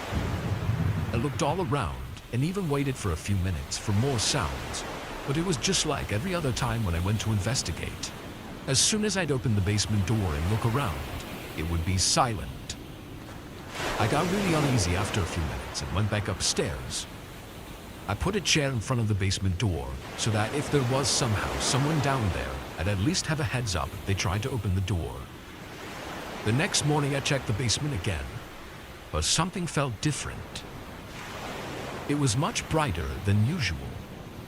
I checked the window well and could see from the bottom that the top cover was gone again. I went outside and looked around everywhere for it, but it was completely gone. That was enough for me to call the police though. Something was going on. They sent one officer who took notes from me, then searched around the basement.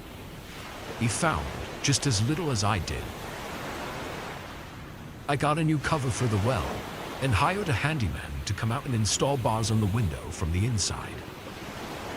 After that, I never experienced any more sounds or noises. I don't know what exactly I was dealing with in my basement. Maybe someone squatting there, or maybe something else.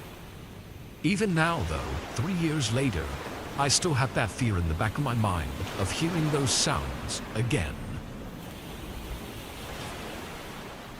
Me and my best friend, I'll call Alex for privacy, decided to rent a house together. We talked about being roommates for a while because neither of us wanted to live with our parents anymore. We were attending community college and had jobs, so it felt like moving out was just the next step. We found this really small, but still somewhat nice home that was only a 10-minute drive to school. This was last year when COVID was still big, so we were able to schedule a self-tour and look at it ourselves. We both thought it was that perfect, kinda crappy yet cheap house for us to spend our college years in. It even had a decent yard and wasn't crammed together with neighbors all around. One thing that caught our attention though was this creepy old shed in the backyard. I mean, it just looked like a regular shed, I guess, but it had a padlock on it. In the description of the house online, it didn't mention it anywhere. Neither of us cared to use it anyway, so we ignored it and signed the lease. I was super pumped, and I could tell Alex was too. A month later, we moved in. The first week was great. This was both of our first times living on our own, so the freedom of it was amazing. On a normal Saturday night, I was in the living room watching TV, waiting for Alex to come home from work. It was only 7, and Alex got off at 8. Through the TV playing, I heard what I could have sworn was a large door shutting. It came from outside, and my first thought was the shed. There was absolutely no way I was going out there to check by myself. When Alex got back, I told him what I heard. He asked me over and over if I was sure it wasn't from the TV or something, but I knew it wasn't. All right, let's take a look then. We turned our phone flashlights on and went outside. We were maybe 20 feet away from the front of the shed, and everything looked exactly how it was before. The lock was still on the front, so there was no way someone could have gone inside and locked it from the outside. Alex gave me a look like I was crazy. We went back inside and watched TV for a while. I couldn't stop thinking about what I heard though. I was starting to question whether or not the sound was even real. At one point, while watching TV, I looked to my side and a figure was standing outside the window staring at us. Alex didn't see him, but he heard his footsteps running away, so we were on the same page this time. Alex asked what we should do, and I didn't know. We'd never had to deal with something like this before. I wasn't sure if that guy had something to do with the sound I heard earlier either. We kept our eyes and ears open for a couple hours, and with no further strange sightings, we went to bed. It took a bit for me to fall asleep, but I think I finally dozed off around 10 p.m. Woke up in the middle of the night to a strange, bright red glow flickering across the walls of my room. It was coming through the slits of my window. As I became more awake, I realized I was hearing something too. A soft crackling sound, also coming from outside. I was still tired, and my head wasn't fully awake. But then I heard Alex call my name from the hallway outside my room. "Hey, wake up!" As I was about to ask what was going on, I was interrupted by something eerie, horrifying, and loud.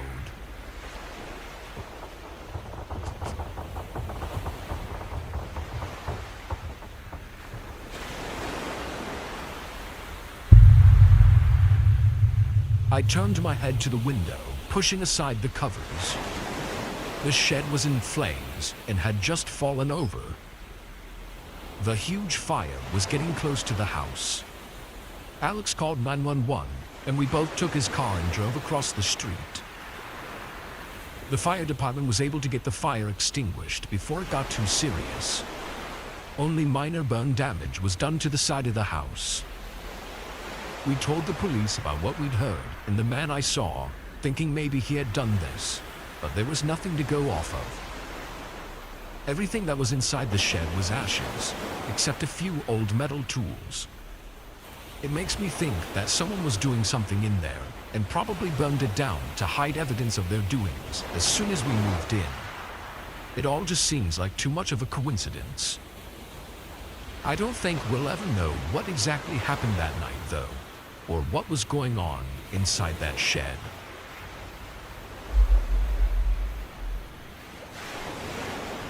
I'd been working the night shift at the gas station for almost a year at this point. It's not the best job, but it pays my cheap bills. The hours are long and the work is repetitive. I thought many times about quitting and finding work somewhere else, and this incident was my breaking point. It was a typical night at the gas station. I had just finished cleaning off the pumps and restocking the shelves when I saw the headlight of a car pulling into the lot. It was an old, beat-up car with tinted windows.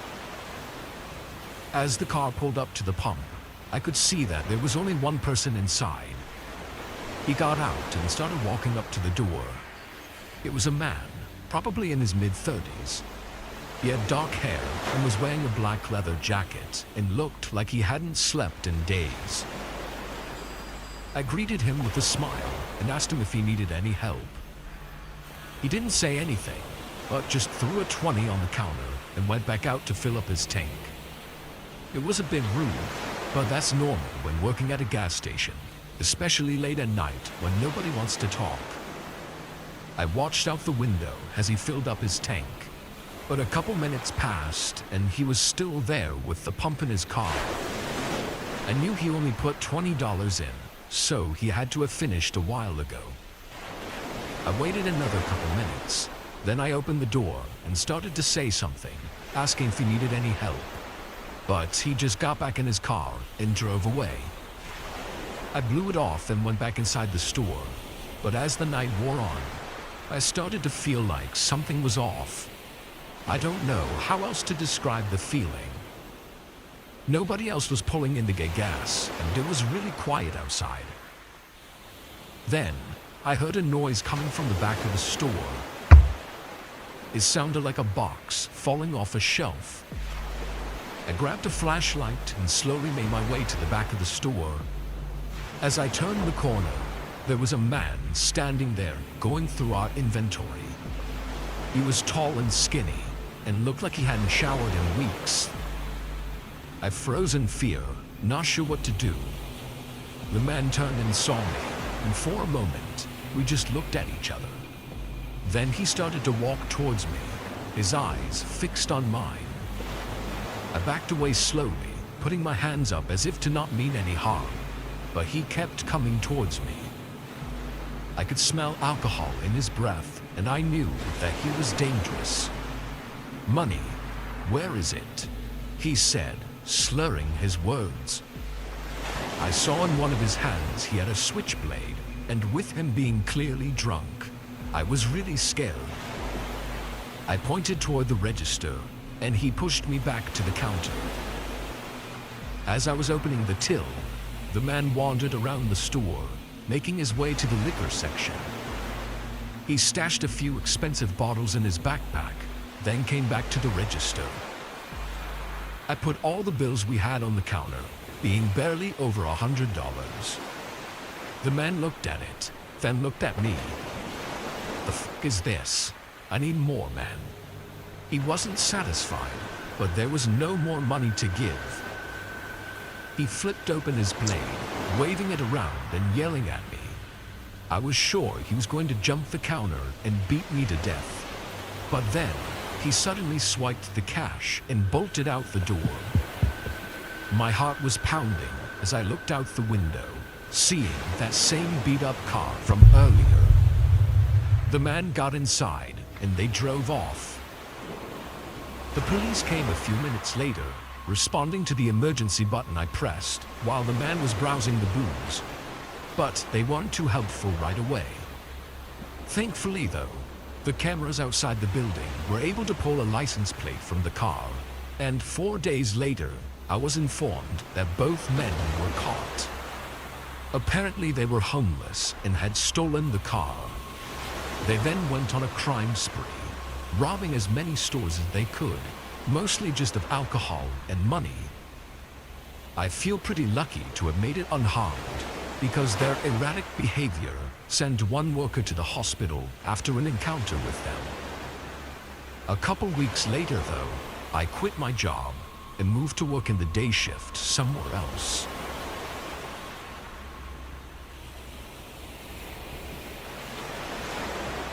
I've worked at a graveyard for the past 15 years. Most of those years being the typical graveyard shift, which was from 11 p.m. to 7 a.m. In my mind, working overnight had way more benefits than working during the day. Day workers had more to do since more people would be visiting the yard. There would also be burials taking place a few times a week that need to be arranged.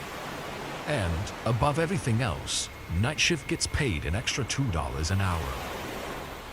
I've seen a lot during my years working night shift though. Mostly teens messing around or the occasional drunk group of friends daring each other to walk through the yard. However, this night was different.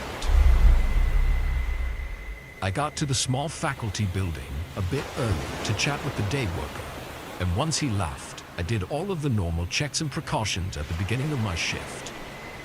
Afterwards, my only job is really just to drive around in a golf cart every so often and just make sure nothing's going on. I'd say I only encounter something once a month, or maybe even every other month. Anyway, the first few hours were normal. I drove around several times, then went back to the small faculty building to eat my lunch. I think it was around 2 a.m. when I went back out to do another round of the yard.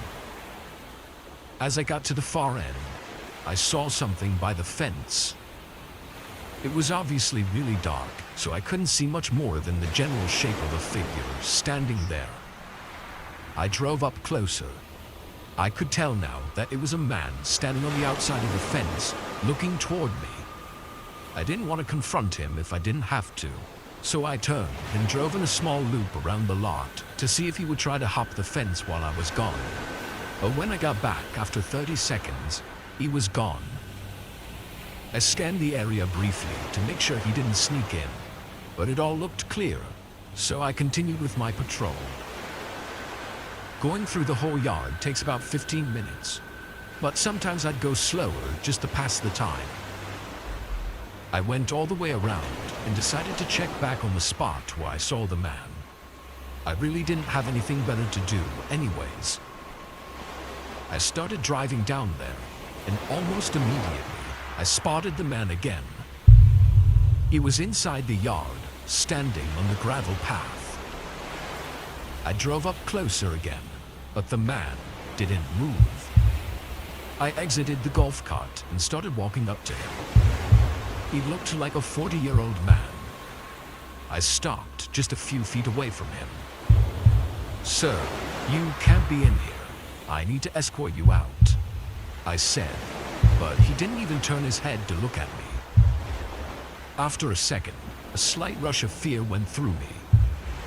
"Sir, I need you to come with me." I reached out my hand gently to tap his shoulder. As soon as I did, he whipped his head around to look at me. He just stared into my eyes. He looked full of rage. I took my hand away, and the man turned around and started walking away. I got back in my golf cart, preparing to call the police, as I watched him go all the way down to the fence. He stepped over it and continued walking away. I was relieved, but still terrified. I drove straight back to the faculty building and went inside. It was a small, single-room, security-type building, but I felt a lot safer and calmer inside. I sat down and caught my breath. In all my years, I'd never really been scared because it was always just people messing around, but this was different. I waited inside for a while, I'm not sure how long, until I heard a bang on the door. I jumped out of my chair and stared at the door in fear. A few seconds later, they banged on the door again. These were aggressive knocks, not those of someone friendly. I had nowhere to go. I picked up the desk phone and called 911. I didn't know what they wanted or why they were here, but I wasn't going to risk it all to find out. After probably 3 minutes of them banging on the door, I heard them walk away. I still waited for the police to arrive before I opened the door. The following day, my manager was able to pull the CCTV security footage from the building. What I saw was horrifying. Just minutes after I entered the building, the man I'd seen in the yard earlier walked up to the door. He stood there silently for nearly 15 minutes before he banged on the door. He was also holding something in his hand, but the footage wasn't detailed enough to make out the object. It was likely a small pipe or bat of some sort. The man was never identified, but I still work the same job at the graveyard and haven't seen him since.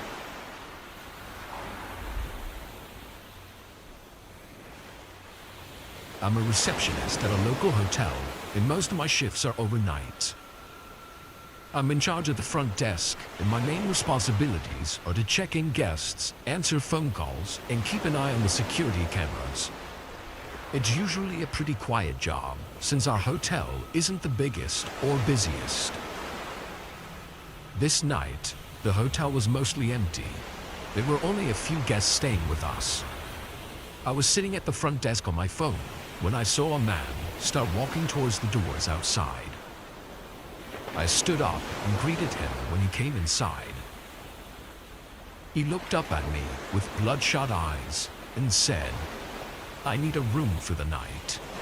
He was definitely high on something, but regardless, I checked him in and gave him a key to his room.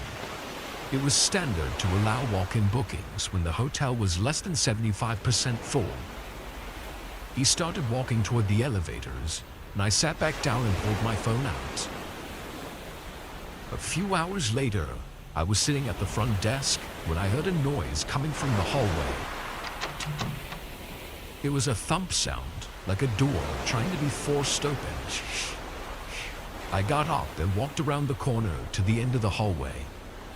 The man I checked in a few hours ago was standing there, trying to open up one of our maintenance doors. "Can I help you find something?" I asked. He looked over at me with those creepy eyes. I asked again, but he just stared at me. I wasn't really sure what to think. Maybe he was really high and looking for the vending machine or something. I don't know. I didn't want to anger the man though, so I went back to my desk and forgot about it. A good amount of time passed with no activity. No sounds from any of the rooms. Nobody entering the building or walking through the halls. It was around 3 in the morning, and I did a small walk around the bottom floor just to keep myself awake and busy. As I got to the hallway by the front desk though, I heard a very sudden, loud banging coming from one of the rooms. I stopped and listened for a moment, then went up the stairs to the second floor, where I thought it came from. It was very quiet now, which made me somewhat nervous. I walked down the hall, hearing nothing, but when I reached the end, one of the room's doors was open. I listened again for a second before lightly knocking. Nobody responded. I cautiously peeked inside, unsure of what to expect. It seemed empty. I wasn't comfortable walking all the way inside though, so I couldn't really look around, but I was sure nobody was inside. I closed the door and looked at the room number. 112. That was the room I'd given to the man. I never saw him exit the building though. I quickly walked back down to the front desk. I looked at all the security cameras we had in the lobby and outside the building, but the man didn't turn up. I jumped.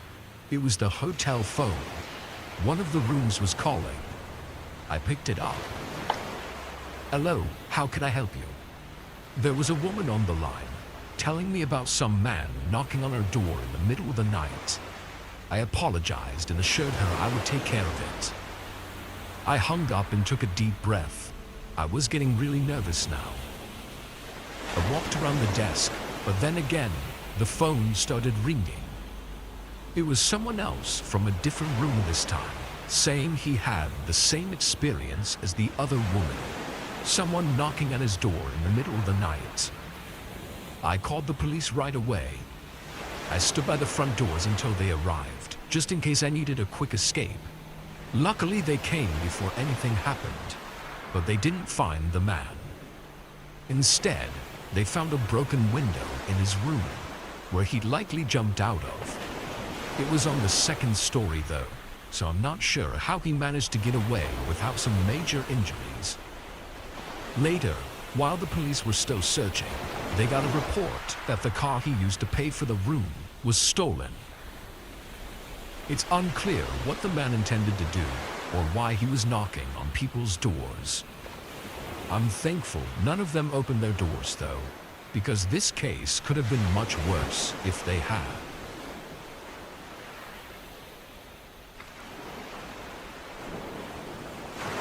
I rented out an Airbnb in Northern California last summer. While scrolling on the app, I found a ton of nice houses. There was a specific location that I liked though, so I chose to look at houses around there and found that there was almost an entire street of Airbnb rentals. I looked at all of them and chose my favorite and booked it. A month later, I flew in and picked up my rental car, then drove an hour to the Airbnb. I pulled into the driveway, and I should mention that it was really late, like 10 or 11. All I wanted to do was get my stuff inside and crash on the bed, but as soon as I opened my car door, a middle-aged lady from the house next door started waving at me. She was standing in the empty driveway, waving and greeting me to the neighborhood.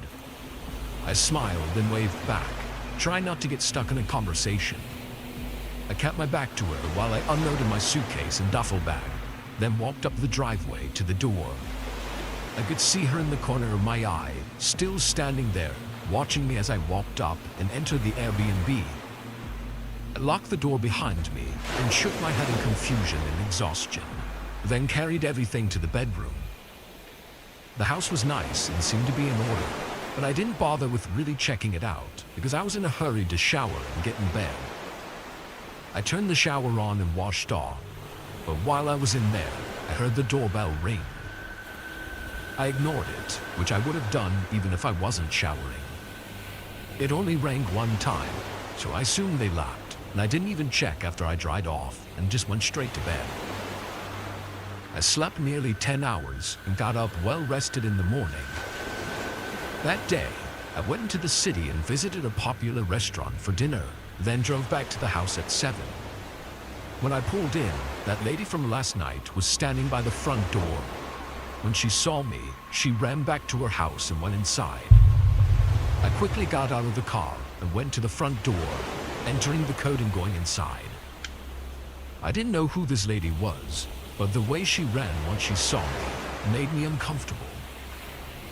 Over the next hour, I paid attention to all of the windows, checking frequently to see if that lady came back. I was sitting in the kitchen on my laptop when something hit the back door. It sounded like a rock being thrown at it. I looked over at the door.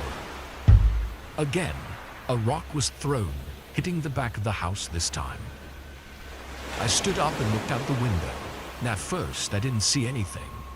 But then I looked closely, and in the dark field, I saw a small figure standing there. It knelt down, picked something up, then threw it right at the window I was at. I backed away in shock until I realized it was probably that lady. I opened the back door and called out, telling them to go away. I could barely see their figure in the dark. They weren't moving though. I threatened to call the police, and they still didn't move. A creepy feeling rushed through me, and I slid the door shut. I wasn't sure if I actually wanted to call the police. I mean, if it was just some crazy lady, then I didn't really feel threatened. I decided to wait and see if she does anything else, and after a while, it seemed like she'd given up. 2 hours later, I went to bed. By then, I wasn't even thinking about the lady anymore. I woke up in the middle of the night though, hearing something. I didn't know what I heard because it was quick and quiet and I wasn't fully awake yet, but I knew I heard something. Only a few seconds later, the faint sound of footsteps started coming down the hallway outside my room. My eyes widened, and my brain went straight into fight mode. I jumped out of bed and swung the door open. Standing just a few feet away from me was that lady, barefoot in my hallway. She quickly ran back and left the house. I followed her out the front door and watched her go back inside her house. Then I locked my front door and called the police. When they came and knocked on the lady's door to confront her, she didn't answer. This is when we found out that her house was actually an Airbnb as well, owned by the same person that rented me my Airbnb. No one had that house booked though, so the lady somehow knew the code and was staying in there for several days. We couldn't find any reason for her to be after me, or any signs of who she was or where she went. I left that night and flew back home. I didn't know what she was going to do if I hadn't woken up, but with her still out there, I didn't want to stay to find out.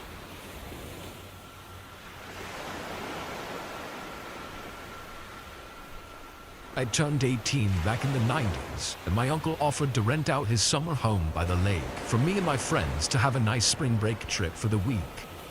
He frequently rented out the spot to friends and family, kind of like a family-only Airbnb at the time, and promised me when I was old enough that I could rent it out too.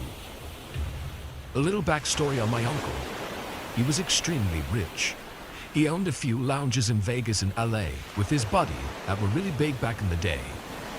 He was really chill, but I only saw him a few times a year because he was usually in Vegas. But when I did, it was always a good time. My family and I lived in Pleasant Prairie, Wisconsin, while my uncle's lake house was in Antioch, Illinois, which wasn't too long of a drive, as we were both by the border, so maybe 20 minutes. My parents were hesitant to let me go, and at the time, I thought it was because I was young and they didn't trust me. But after everything I discovered, I don't think that's what they were worried about. Ultimately, they let me go and said I could only bring 4 friends. I only really had 3, so it all worked out.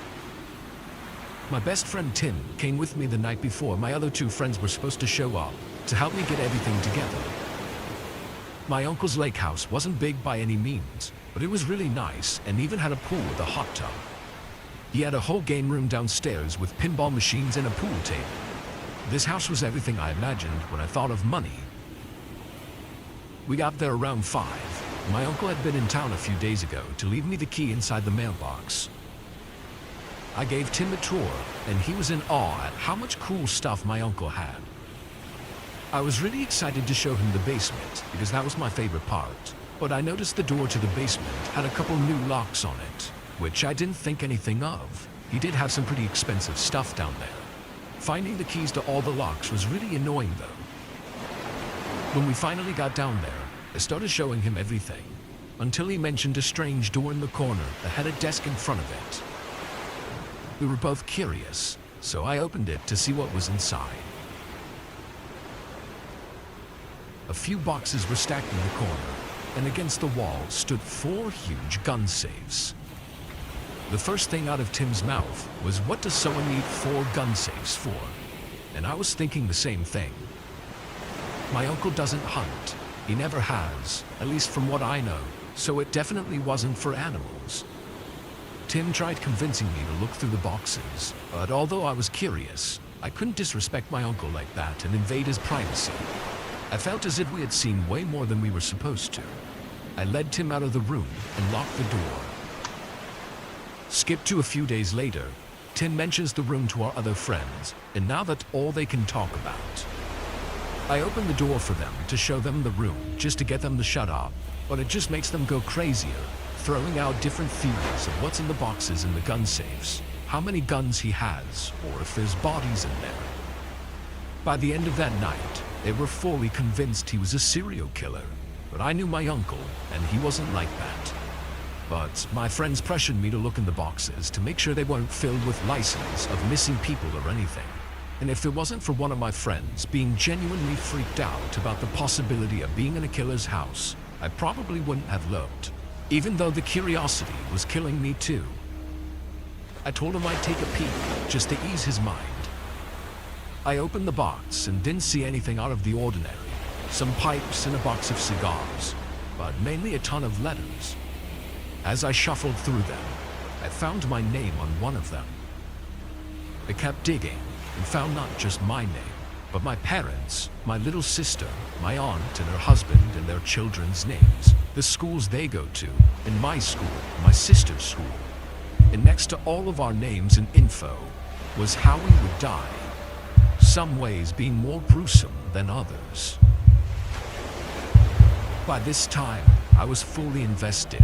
I'm looking at everything else in the box, and that's when I find multiple threatening letters addressed to my uncle, basically saying that if the person sending them letters doesn't receive the money, then various awful things are going to happen. There were due dates for the money to be sent, and dates of consequences if not sent by then. And if all this wasn't scary enough, I saw pictures of my oldest cousin walking around outside her campus with a description on the back of what would happen after they take her if they don't receive their share by whatever date. I put everything back in the box, and my friends were in shock. They consoled me for the rest of the trip and assured me that if nothing bad had happened yet, then nothing will. Most of the dates on the letters were from many years ago, so I agreed with them. But in the back of my mind was this constant thought of my whole family's life being in my uncle's hand. And if he screws up, even by accident, we would all be paying the price for it. I told my dad when I got home, looking for some solace, but the only response I got was don't go through other people's things, and that was the end of it. I lived in fear until 2013, when my uncle passed away, supposedly by suicide. A big part of me wonders if that's true or not, and although I was sad, a huge weight was lifted off my shoulders, and I'm sure the rest of my family felt that too. A vacation to Yukon, Canada in the fall of 2019. My youngest brother had planned to go with me, but had to cancel a couple weeks before due to work, so I went alone. I rented a cabin through Airbnb. It was remote, but still had paved roads and wasn't too far from town. When I arrived, I got everything out of my truck and into the living room. It was already dark out, so I couldn't see much of the outside of the house, but the inside was nice. It was a simple cabin with cozy decorations in all the rooms, but it was already a little late and the drive had me tired, so I left everything still packed and sat on the couch. I want to say it was around 7:30 or 8, and I was only on the couch for a few minutes before I heard a disturbing noise from someone out in front of the cabin. It was a person yelling, calling for help. The cabin was so far out, I didn't think anyone would be anywhere nearby, so I was already skeptical. I got up and looked through the front window in the living room. A man was standing outside by my truck, holding a hunting rifle and looking at the cabin. He didn't look hurt, so the only reason I could think that he'd need help was if he was lost.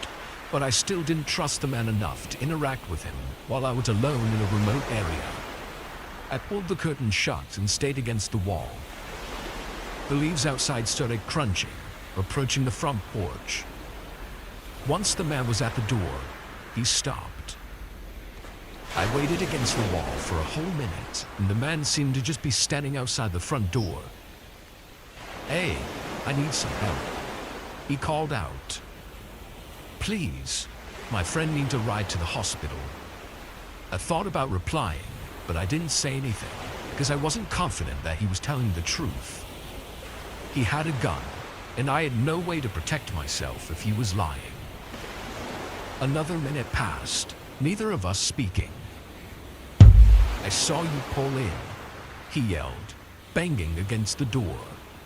His tone became aggressive, which only deterred me even more from answering him. That was also just a strange thing to say. Why was he watching me when I pulled in 20 minutes ago? The man's footsteps started leaving the porch and going back in the direction of my truck. I waited until I was sure he had left, then looked out the window again, not seeing him anywhere. I then went around to every door and window and tested the locks. All of them were intact, except for one. There was a small half window in the kitchen, and the latch on it was missing. There were screw holes and scratched paint, indicating a latch used to be installed there, but had been taken off. It was odd and didn't make sense. What reason would anyone have to remove a latch from a window? I was getting really bad feelings with everything going on. I went outside and got my toolkit for my truck bed. I knew it was an Airbnb, and I technically was not allowed to make any modifications to the property, but I didn't care. I drilled 2 long screws through the window siding and into the frame, permanently attaching it so it couldn't be opened. I figured the owners of the cabin would probably never even notice it anyways. After laying on the couch for an hour, watching downloaded videos on my phone, I brought my suitcase to the bedroom and got ready for bed. There was no clock in the room, but I was laying in bed for a long time, definitely over an hour, just unable to fall asleep. That's when I heard some odd noises. A couple thuds on the outer wall of the cabin, then some strange sort of scraping sound. It happened a few times, then it stopped. I was sitting up and staring at the bedroom door, not making any sounds. There were so many scenarios running through my head, mostly consisting of that man from earlier. I was probably sitting there in silence for 30 minutes, listening intently for any other noises. At some point though, long after I heard the noises, I fell asleep. When I woke up, it was morning, but I immediately remembered the sounds I heard last night. I got up and walked slowly through the house. Everything seemed to be fine though, until I checked the kitchen. That small window with the missing latch had a small gap at the bottom, like someone tried to pry it open. I went out the back door and looked at it from outside, seeing scratches and dents. But the creepiest part of everything was that none of the other windows had any scratches or dents.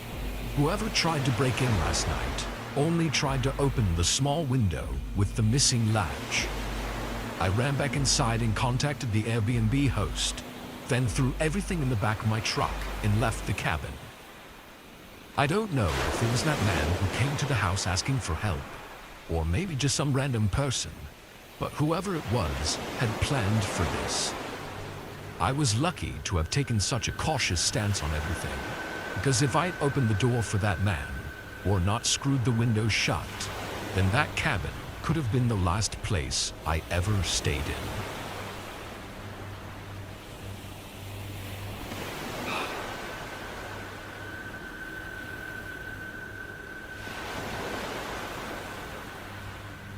I did deliveries for my parents' restaurant when I was in high school.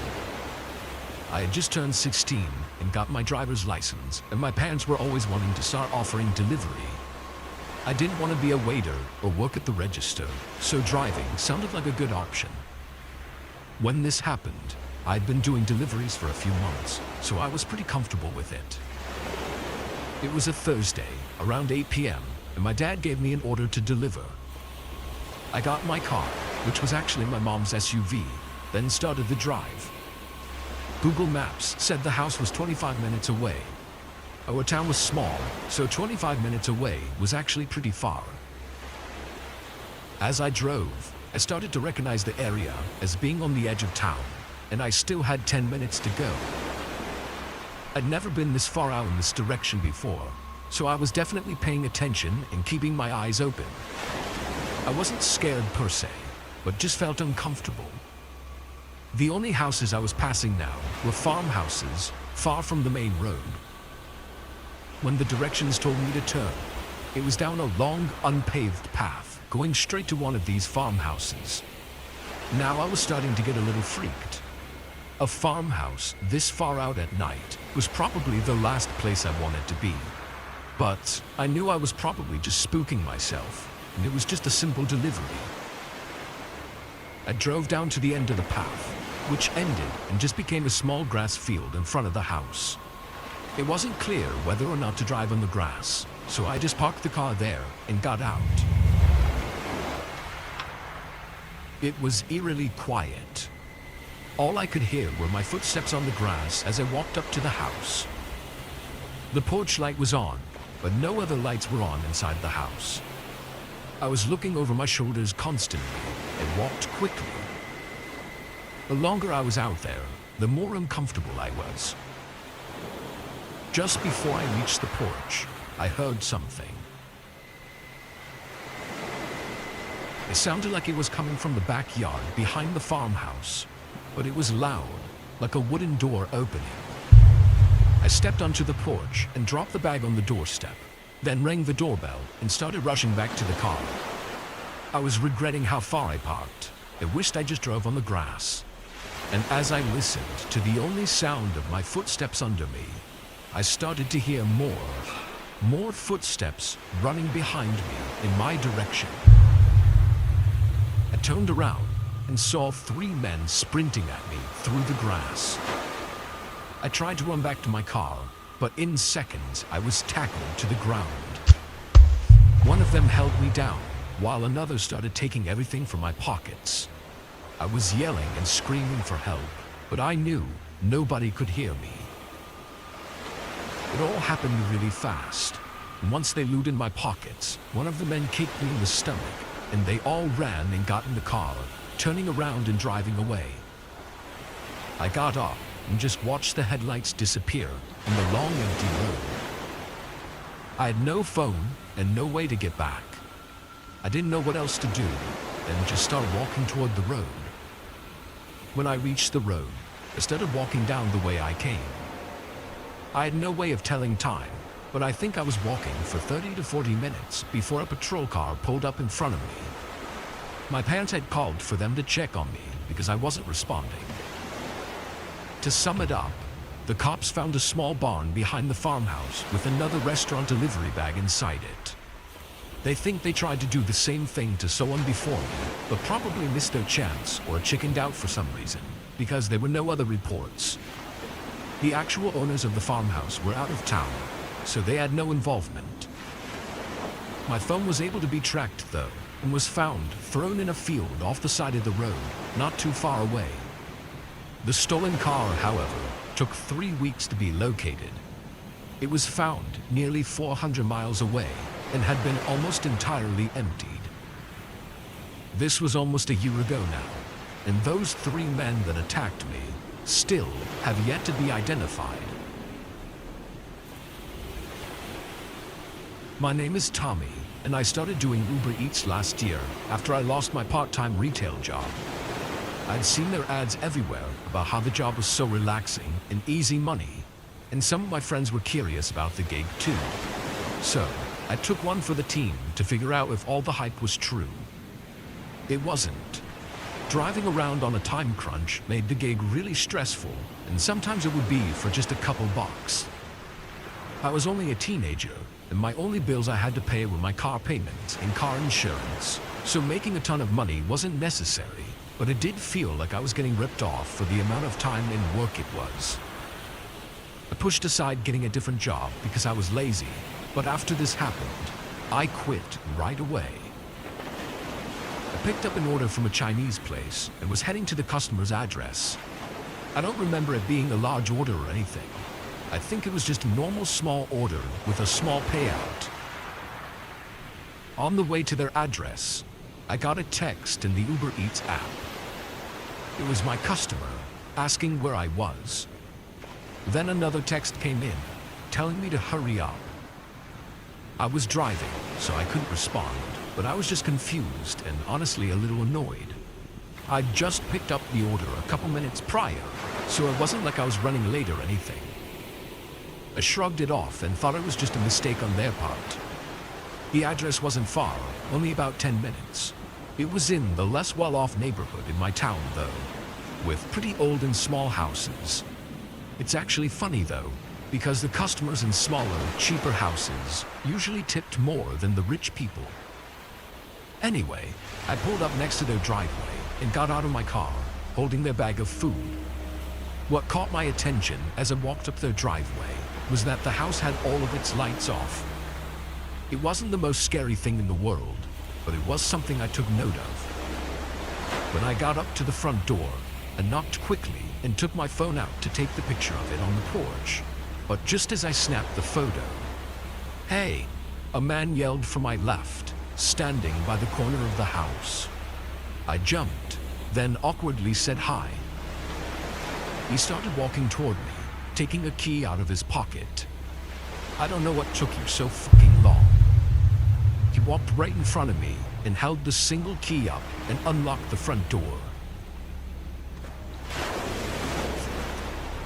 His attitude had me in disbelief.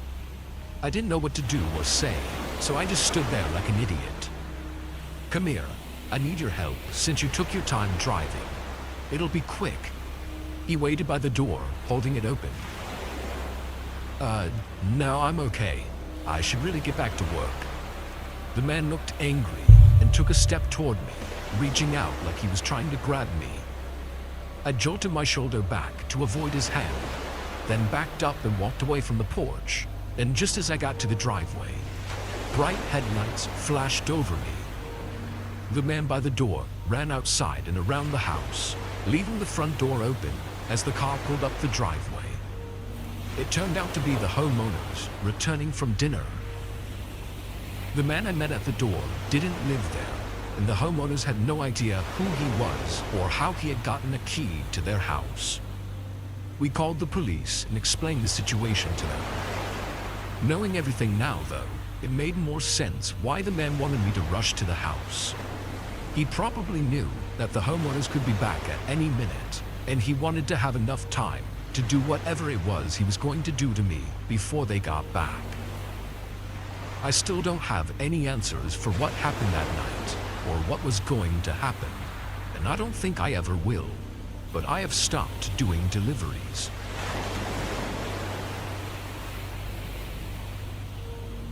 I was a delivery driver for Pizza Hut during college. A bunch of my buddies from school also worked there, so it was laid back and sometimes even fun. It would get really busy with deliveries up until 7 to 8 o'clock, then it would have a sudden drop-off in orders. Our place accepted delivery orders until 11, then would only accept pickup orders until 12. It was a Saturday night, so it was busier than most other days, but after 9:30, there were no more orders. We had someone pick up an order around 10:15, but we had nothing else until 10:50, when the phone started ringing. "Hello, this is Pizza Hut." I waited for a second. I could hear a light breathing on the other side, but they weren't responding. "Hello?" Finally, a woman started speaking. She was talking quietly and had a shaky voice. She asked for a small pepperoni pizza to be delivered to her address. I said okay, and just before I hung up, something in me made me ask if she was okay. There was just something off about the way she was talking. She said she was just fine, then hung up. I sent the order through, and 15 minutes later I got on the road. The house was a couple blocks away, and there were no other cars out, so I got there in just a few minutes. As I drove up the driveway and parked, I saw a heavy light coming from around the garage where the front door was. I got the pizza and the receipt ready, and as I looked back, I saw the light constantly going in and out, like someone was walking in front of it. I rounded the garage and realized the light was coming from inside the house, shining out the open front door. I stepped onto the porch, and before I even reached the door, I heard footsteps rushing down some stairs inside. Then a man came to the doorway. He was a tall, heavy-set, bald man, but what was really weird was that he was completely out of breath. He was taking big, exhausted breaths and had sweat dripping from his head. Sure, he could have just been working out, but the expression on his face just made it all the more unnerving. He looked angry and frustrated, like he didn't want me to be there. I don't think I've ever seen someone that unhappy that their pizza arrived. I asked him if the order was correct, since he obviously wasn't the one who placed it, which then made me think back to the woman on the phone. Putting everything together made for an uncomfortable possible scenario in my head. I said the total and handed the man the receipt. "Hold on, I need my wallet," he said, walking down the hall toward what I assume was the kitchen. As I waited for a moment, I heard a quiet sound coming from inside the house upstairs. It was a dull thump, like someone was hitting the wall. I heard it again, louder this time, and seconds later, the man came rushing down the hallway, grabbing the box from my hands and throwing cash at me, then slammed the door in my face. I stood there in shock for a second, hearing the man's footsteps rushing upstairs. I couldn't hear much else, so I walked back to my car while processing everything. Once I got out of their driveway, I drove a minute down the road, then pulled over. I decided it best to call the police and just give them all the information I had and ask them to just do a checkup to make sure it was all okay. When I got back to Pizza Hut, I told my friends about the unusual situation. They thought it was odd too, but none of them seemed worried about it. The rest of my shift went by fast, and I got home at 12:15. Not long after, I got a call. It was an officer that did a wellness check on the woman that I said was at the house. Only, he said there was no woman at all. He described the man, but he was allowed inside the home and never saw anyone else. The man said he lived alone and had no idea what woman I was talking about. I know what I heard though. Someone else was in that house, and it was definitely a woman that called to place the order. The fact that the man was lying about things that I was 100% sure about made me really uneasy. The cop told me that there wasn't much else to be done unless something else came up. It's been a long time since this all happened. I still think back to it. I could be blowing it all out of proportion, but there's a big part of me that doesn't think so.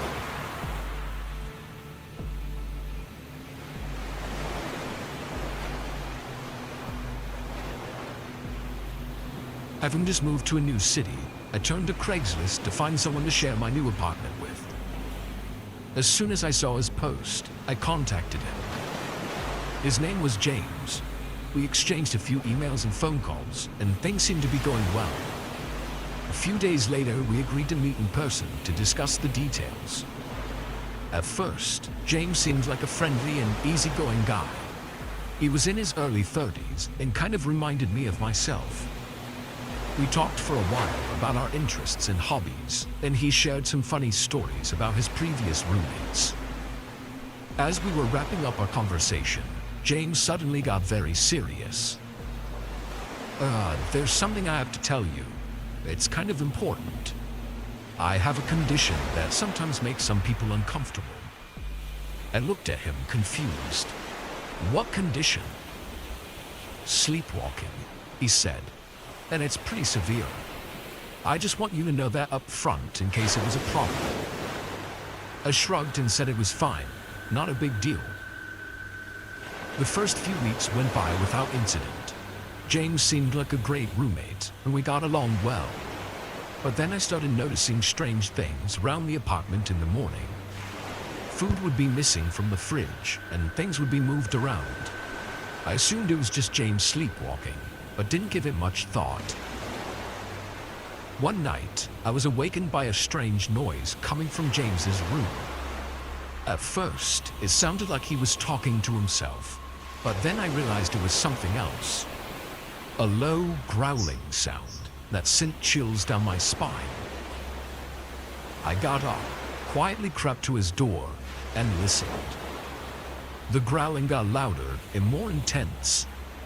I opened the door slowly, and as I peered inside, I saw James standing in the middle of the room, his eyes closed.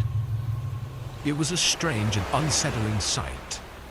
I felt like I was seeing something that I wasn't supposed to see, and chose to back away and go back to my room. The sounds went on for a few more minutes before they stopped. In the morning, I refrained from mentioning anything to James so as to not embarrass him. He seemed to be acting normal anyway, so I brushed it all under the rug and forgot about it.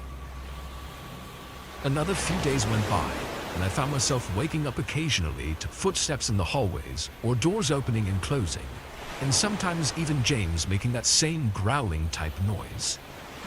I knew it was just James sleepwalking, so it didn't frighten me, but I still had trouble falling asleep unless I heard him go back to bed. One night, though, I woke up to James's bedroom door closing. Usually he closes the door softly, but this time it sounded like he had slammed it. My eyes shot open and I stared at my door as his footsteps slowly crept over and stopped. I could see his shadow underneath the crack in the door. Then the doorknob slowly turned and he opened the door softly. James's figure stood in the darkness between the doorway. I was frozen, staring at the creepy roommate. I knew it was him sleepwalking, but it was still a creepy sight. Then he began making those same growling noises. After a moment, he stopped.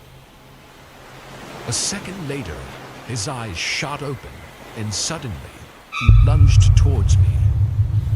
But in seconds, he had me pinned down. His eyes were blank and expressionless. "Stay still," he said in a monotone voice, as if he was still asleep. "Don't move." I tried to break free, but he was too strong. I felt a deep, intense fear building inside me. And then, just like that, it was over. James released me and slumped off the bed, then lethargically walked back to his room, closing his door softly behind him. I quickly got up and locked my bedroom door, then stayed up for the rest of the night. In the morning, I left for work early, before James even got up. I dreaded the thought of seeing him at home after work, because I knew I would make things awkward. But when I pulled into the driveway, his car wasn't there. I then noticed a lot of things missing from the house, and when I checked his room, it had been empty. I tried calling James over the next few days, but never got a response. I never heard from him ever again. I have no idea why he left. Maybe he somehow knew what he did and felt ashamed. But if he was truly sleepwalking, then he wouldn't have had any memory of it. It still freaks me out, and my mind associates the encounter with Craigslist, so I stopped using the site. I just hope James really was sleepwalking, because I'm worried that if he wasn't, then he might come back.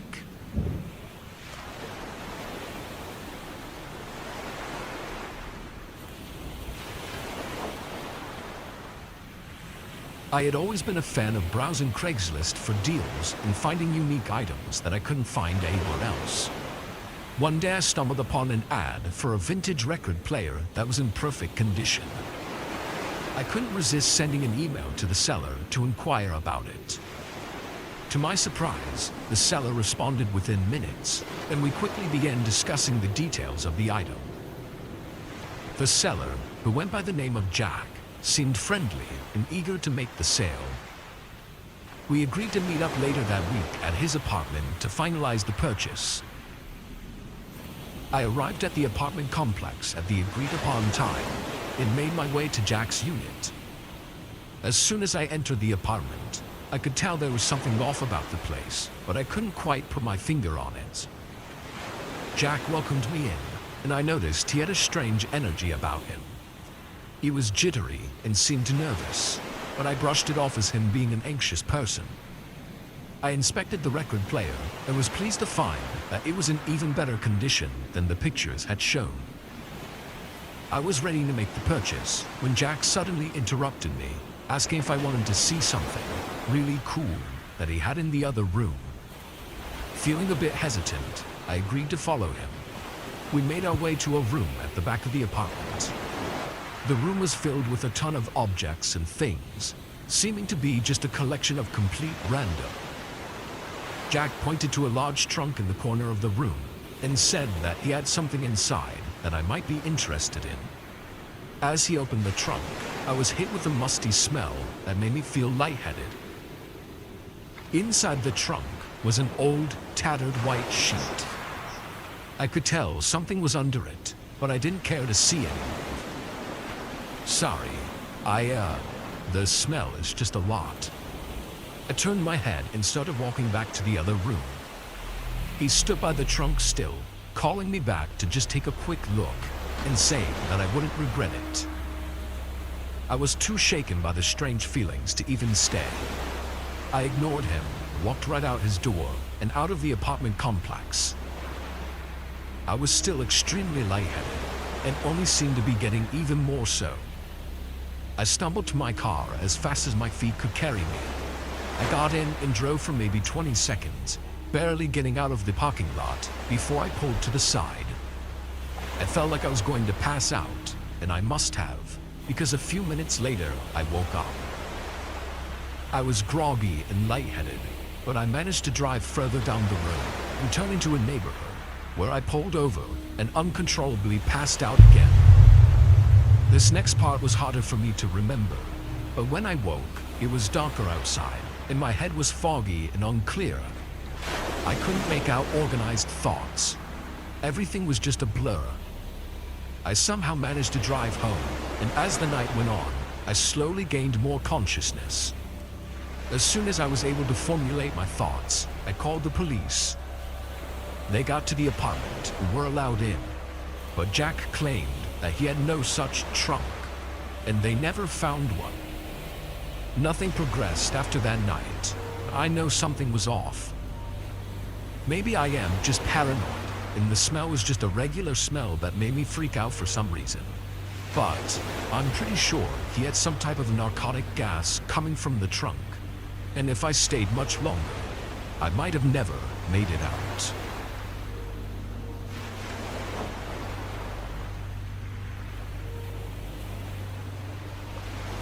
I stumbled upon a Craigslist ad for a beautiful antique piano at an unbeatable price. I'd been really searching for one for a while, and these types of pianos can be unbelievably expensive if the seller knows its true value. I emailed the seller, and he quickly replied. He seemed friendly and said he was excited to meet me and show me the piano. The address he gave me was a bit off the beaten path, out in a rural area outside of town, but I didn't think anything of it. Thursday evening, right on schedule, I hopped in my car and started the drive out there. It was already dark, and the winding roads were getting more and more questionable as I went along. I was quickly becoming unnerved. When I finally reached the address that he had given me, it looked like an old church. I guess I just didn't know the difference between an old farmhouse and an old church, though. They all kind of looked the same in my mind, so I thought that's what it was. I saw the man walking out of the front door, waving at me and calling my name. Hesitantly, I got out of my car and began to make my way over to him. He was tall and thin, with dull, beady eyes and a quirky smile. He seemed friendly, but there was something off about him. "Welcome," he said. "I hope the drive wasn't too bad." I nodded, trying to compose myself and push aside the uneasy feelings. He led me inside the place, which I immediately noticed that it likely was actually an old church, but it had been converted into some sort of makeshift musical instrument museum. There was all kinds of gear lining the walls: drums, banjos, guitars, and a host of other instruments. I didn't spot the piano, though. I turned and asked him where the piano was. "It's downstairs," he replied. I hesitated, something not feeling right with the way he said it. Nonetheless, I followed him down a narrow hallway where a staircase led down below. He grabbed a heavy flashlight before starting down those stairs. As we reached the bottom, he turned to me and gave me a lopsided grin. "It's down here, don't worry." He shined the flashlight on a small room off to the side. I hesitated, unsure if I should go in, but I was too far in to back out now. We entered the room. The man flicked the lights on, which were dim, just enough to see the piano sitting in the center. The problem was, it looked nothing like the picture in the ad.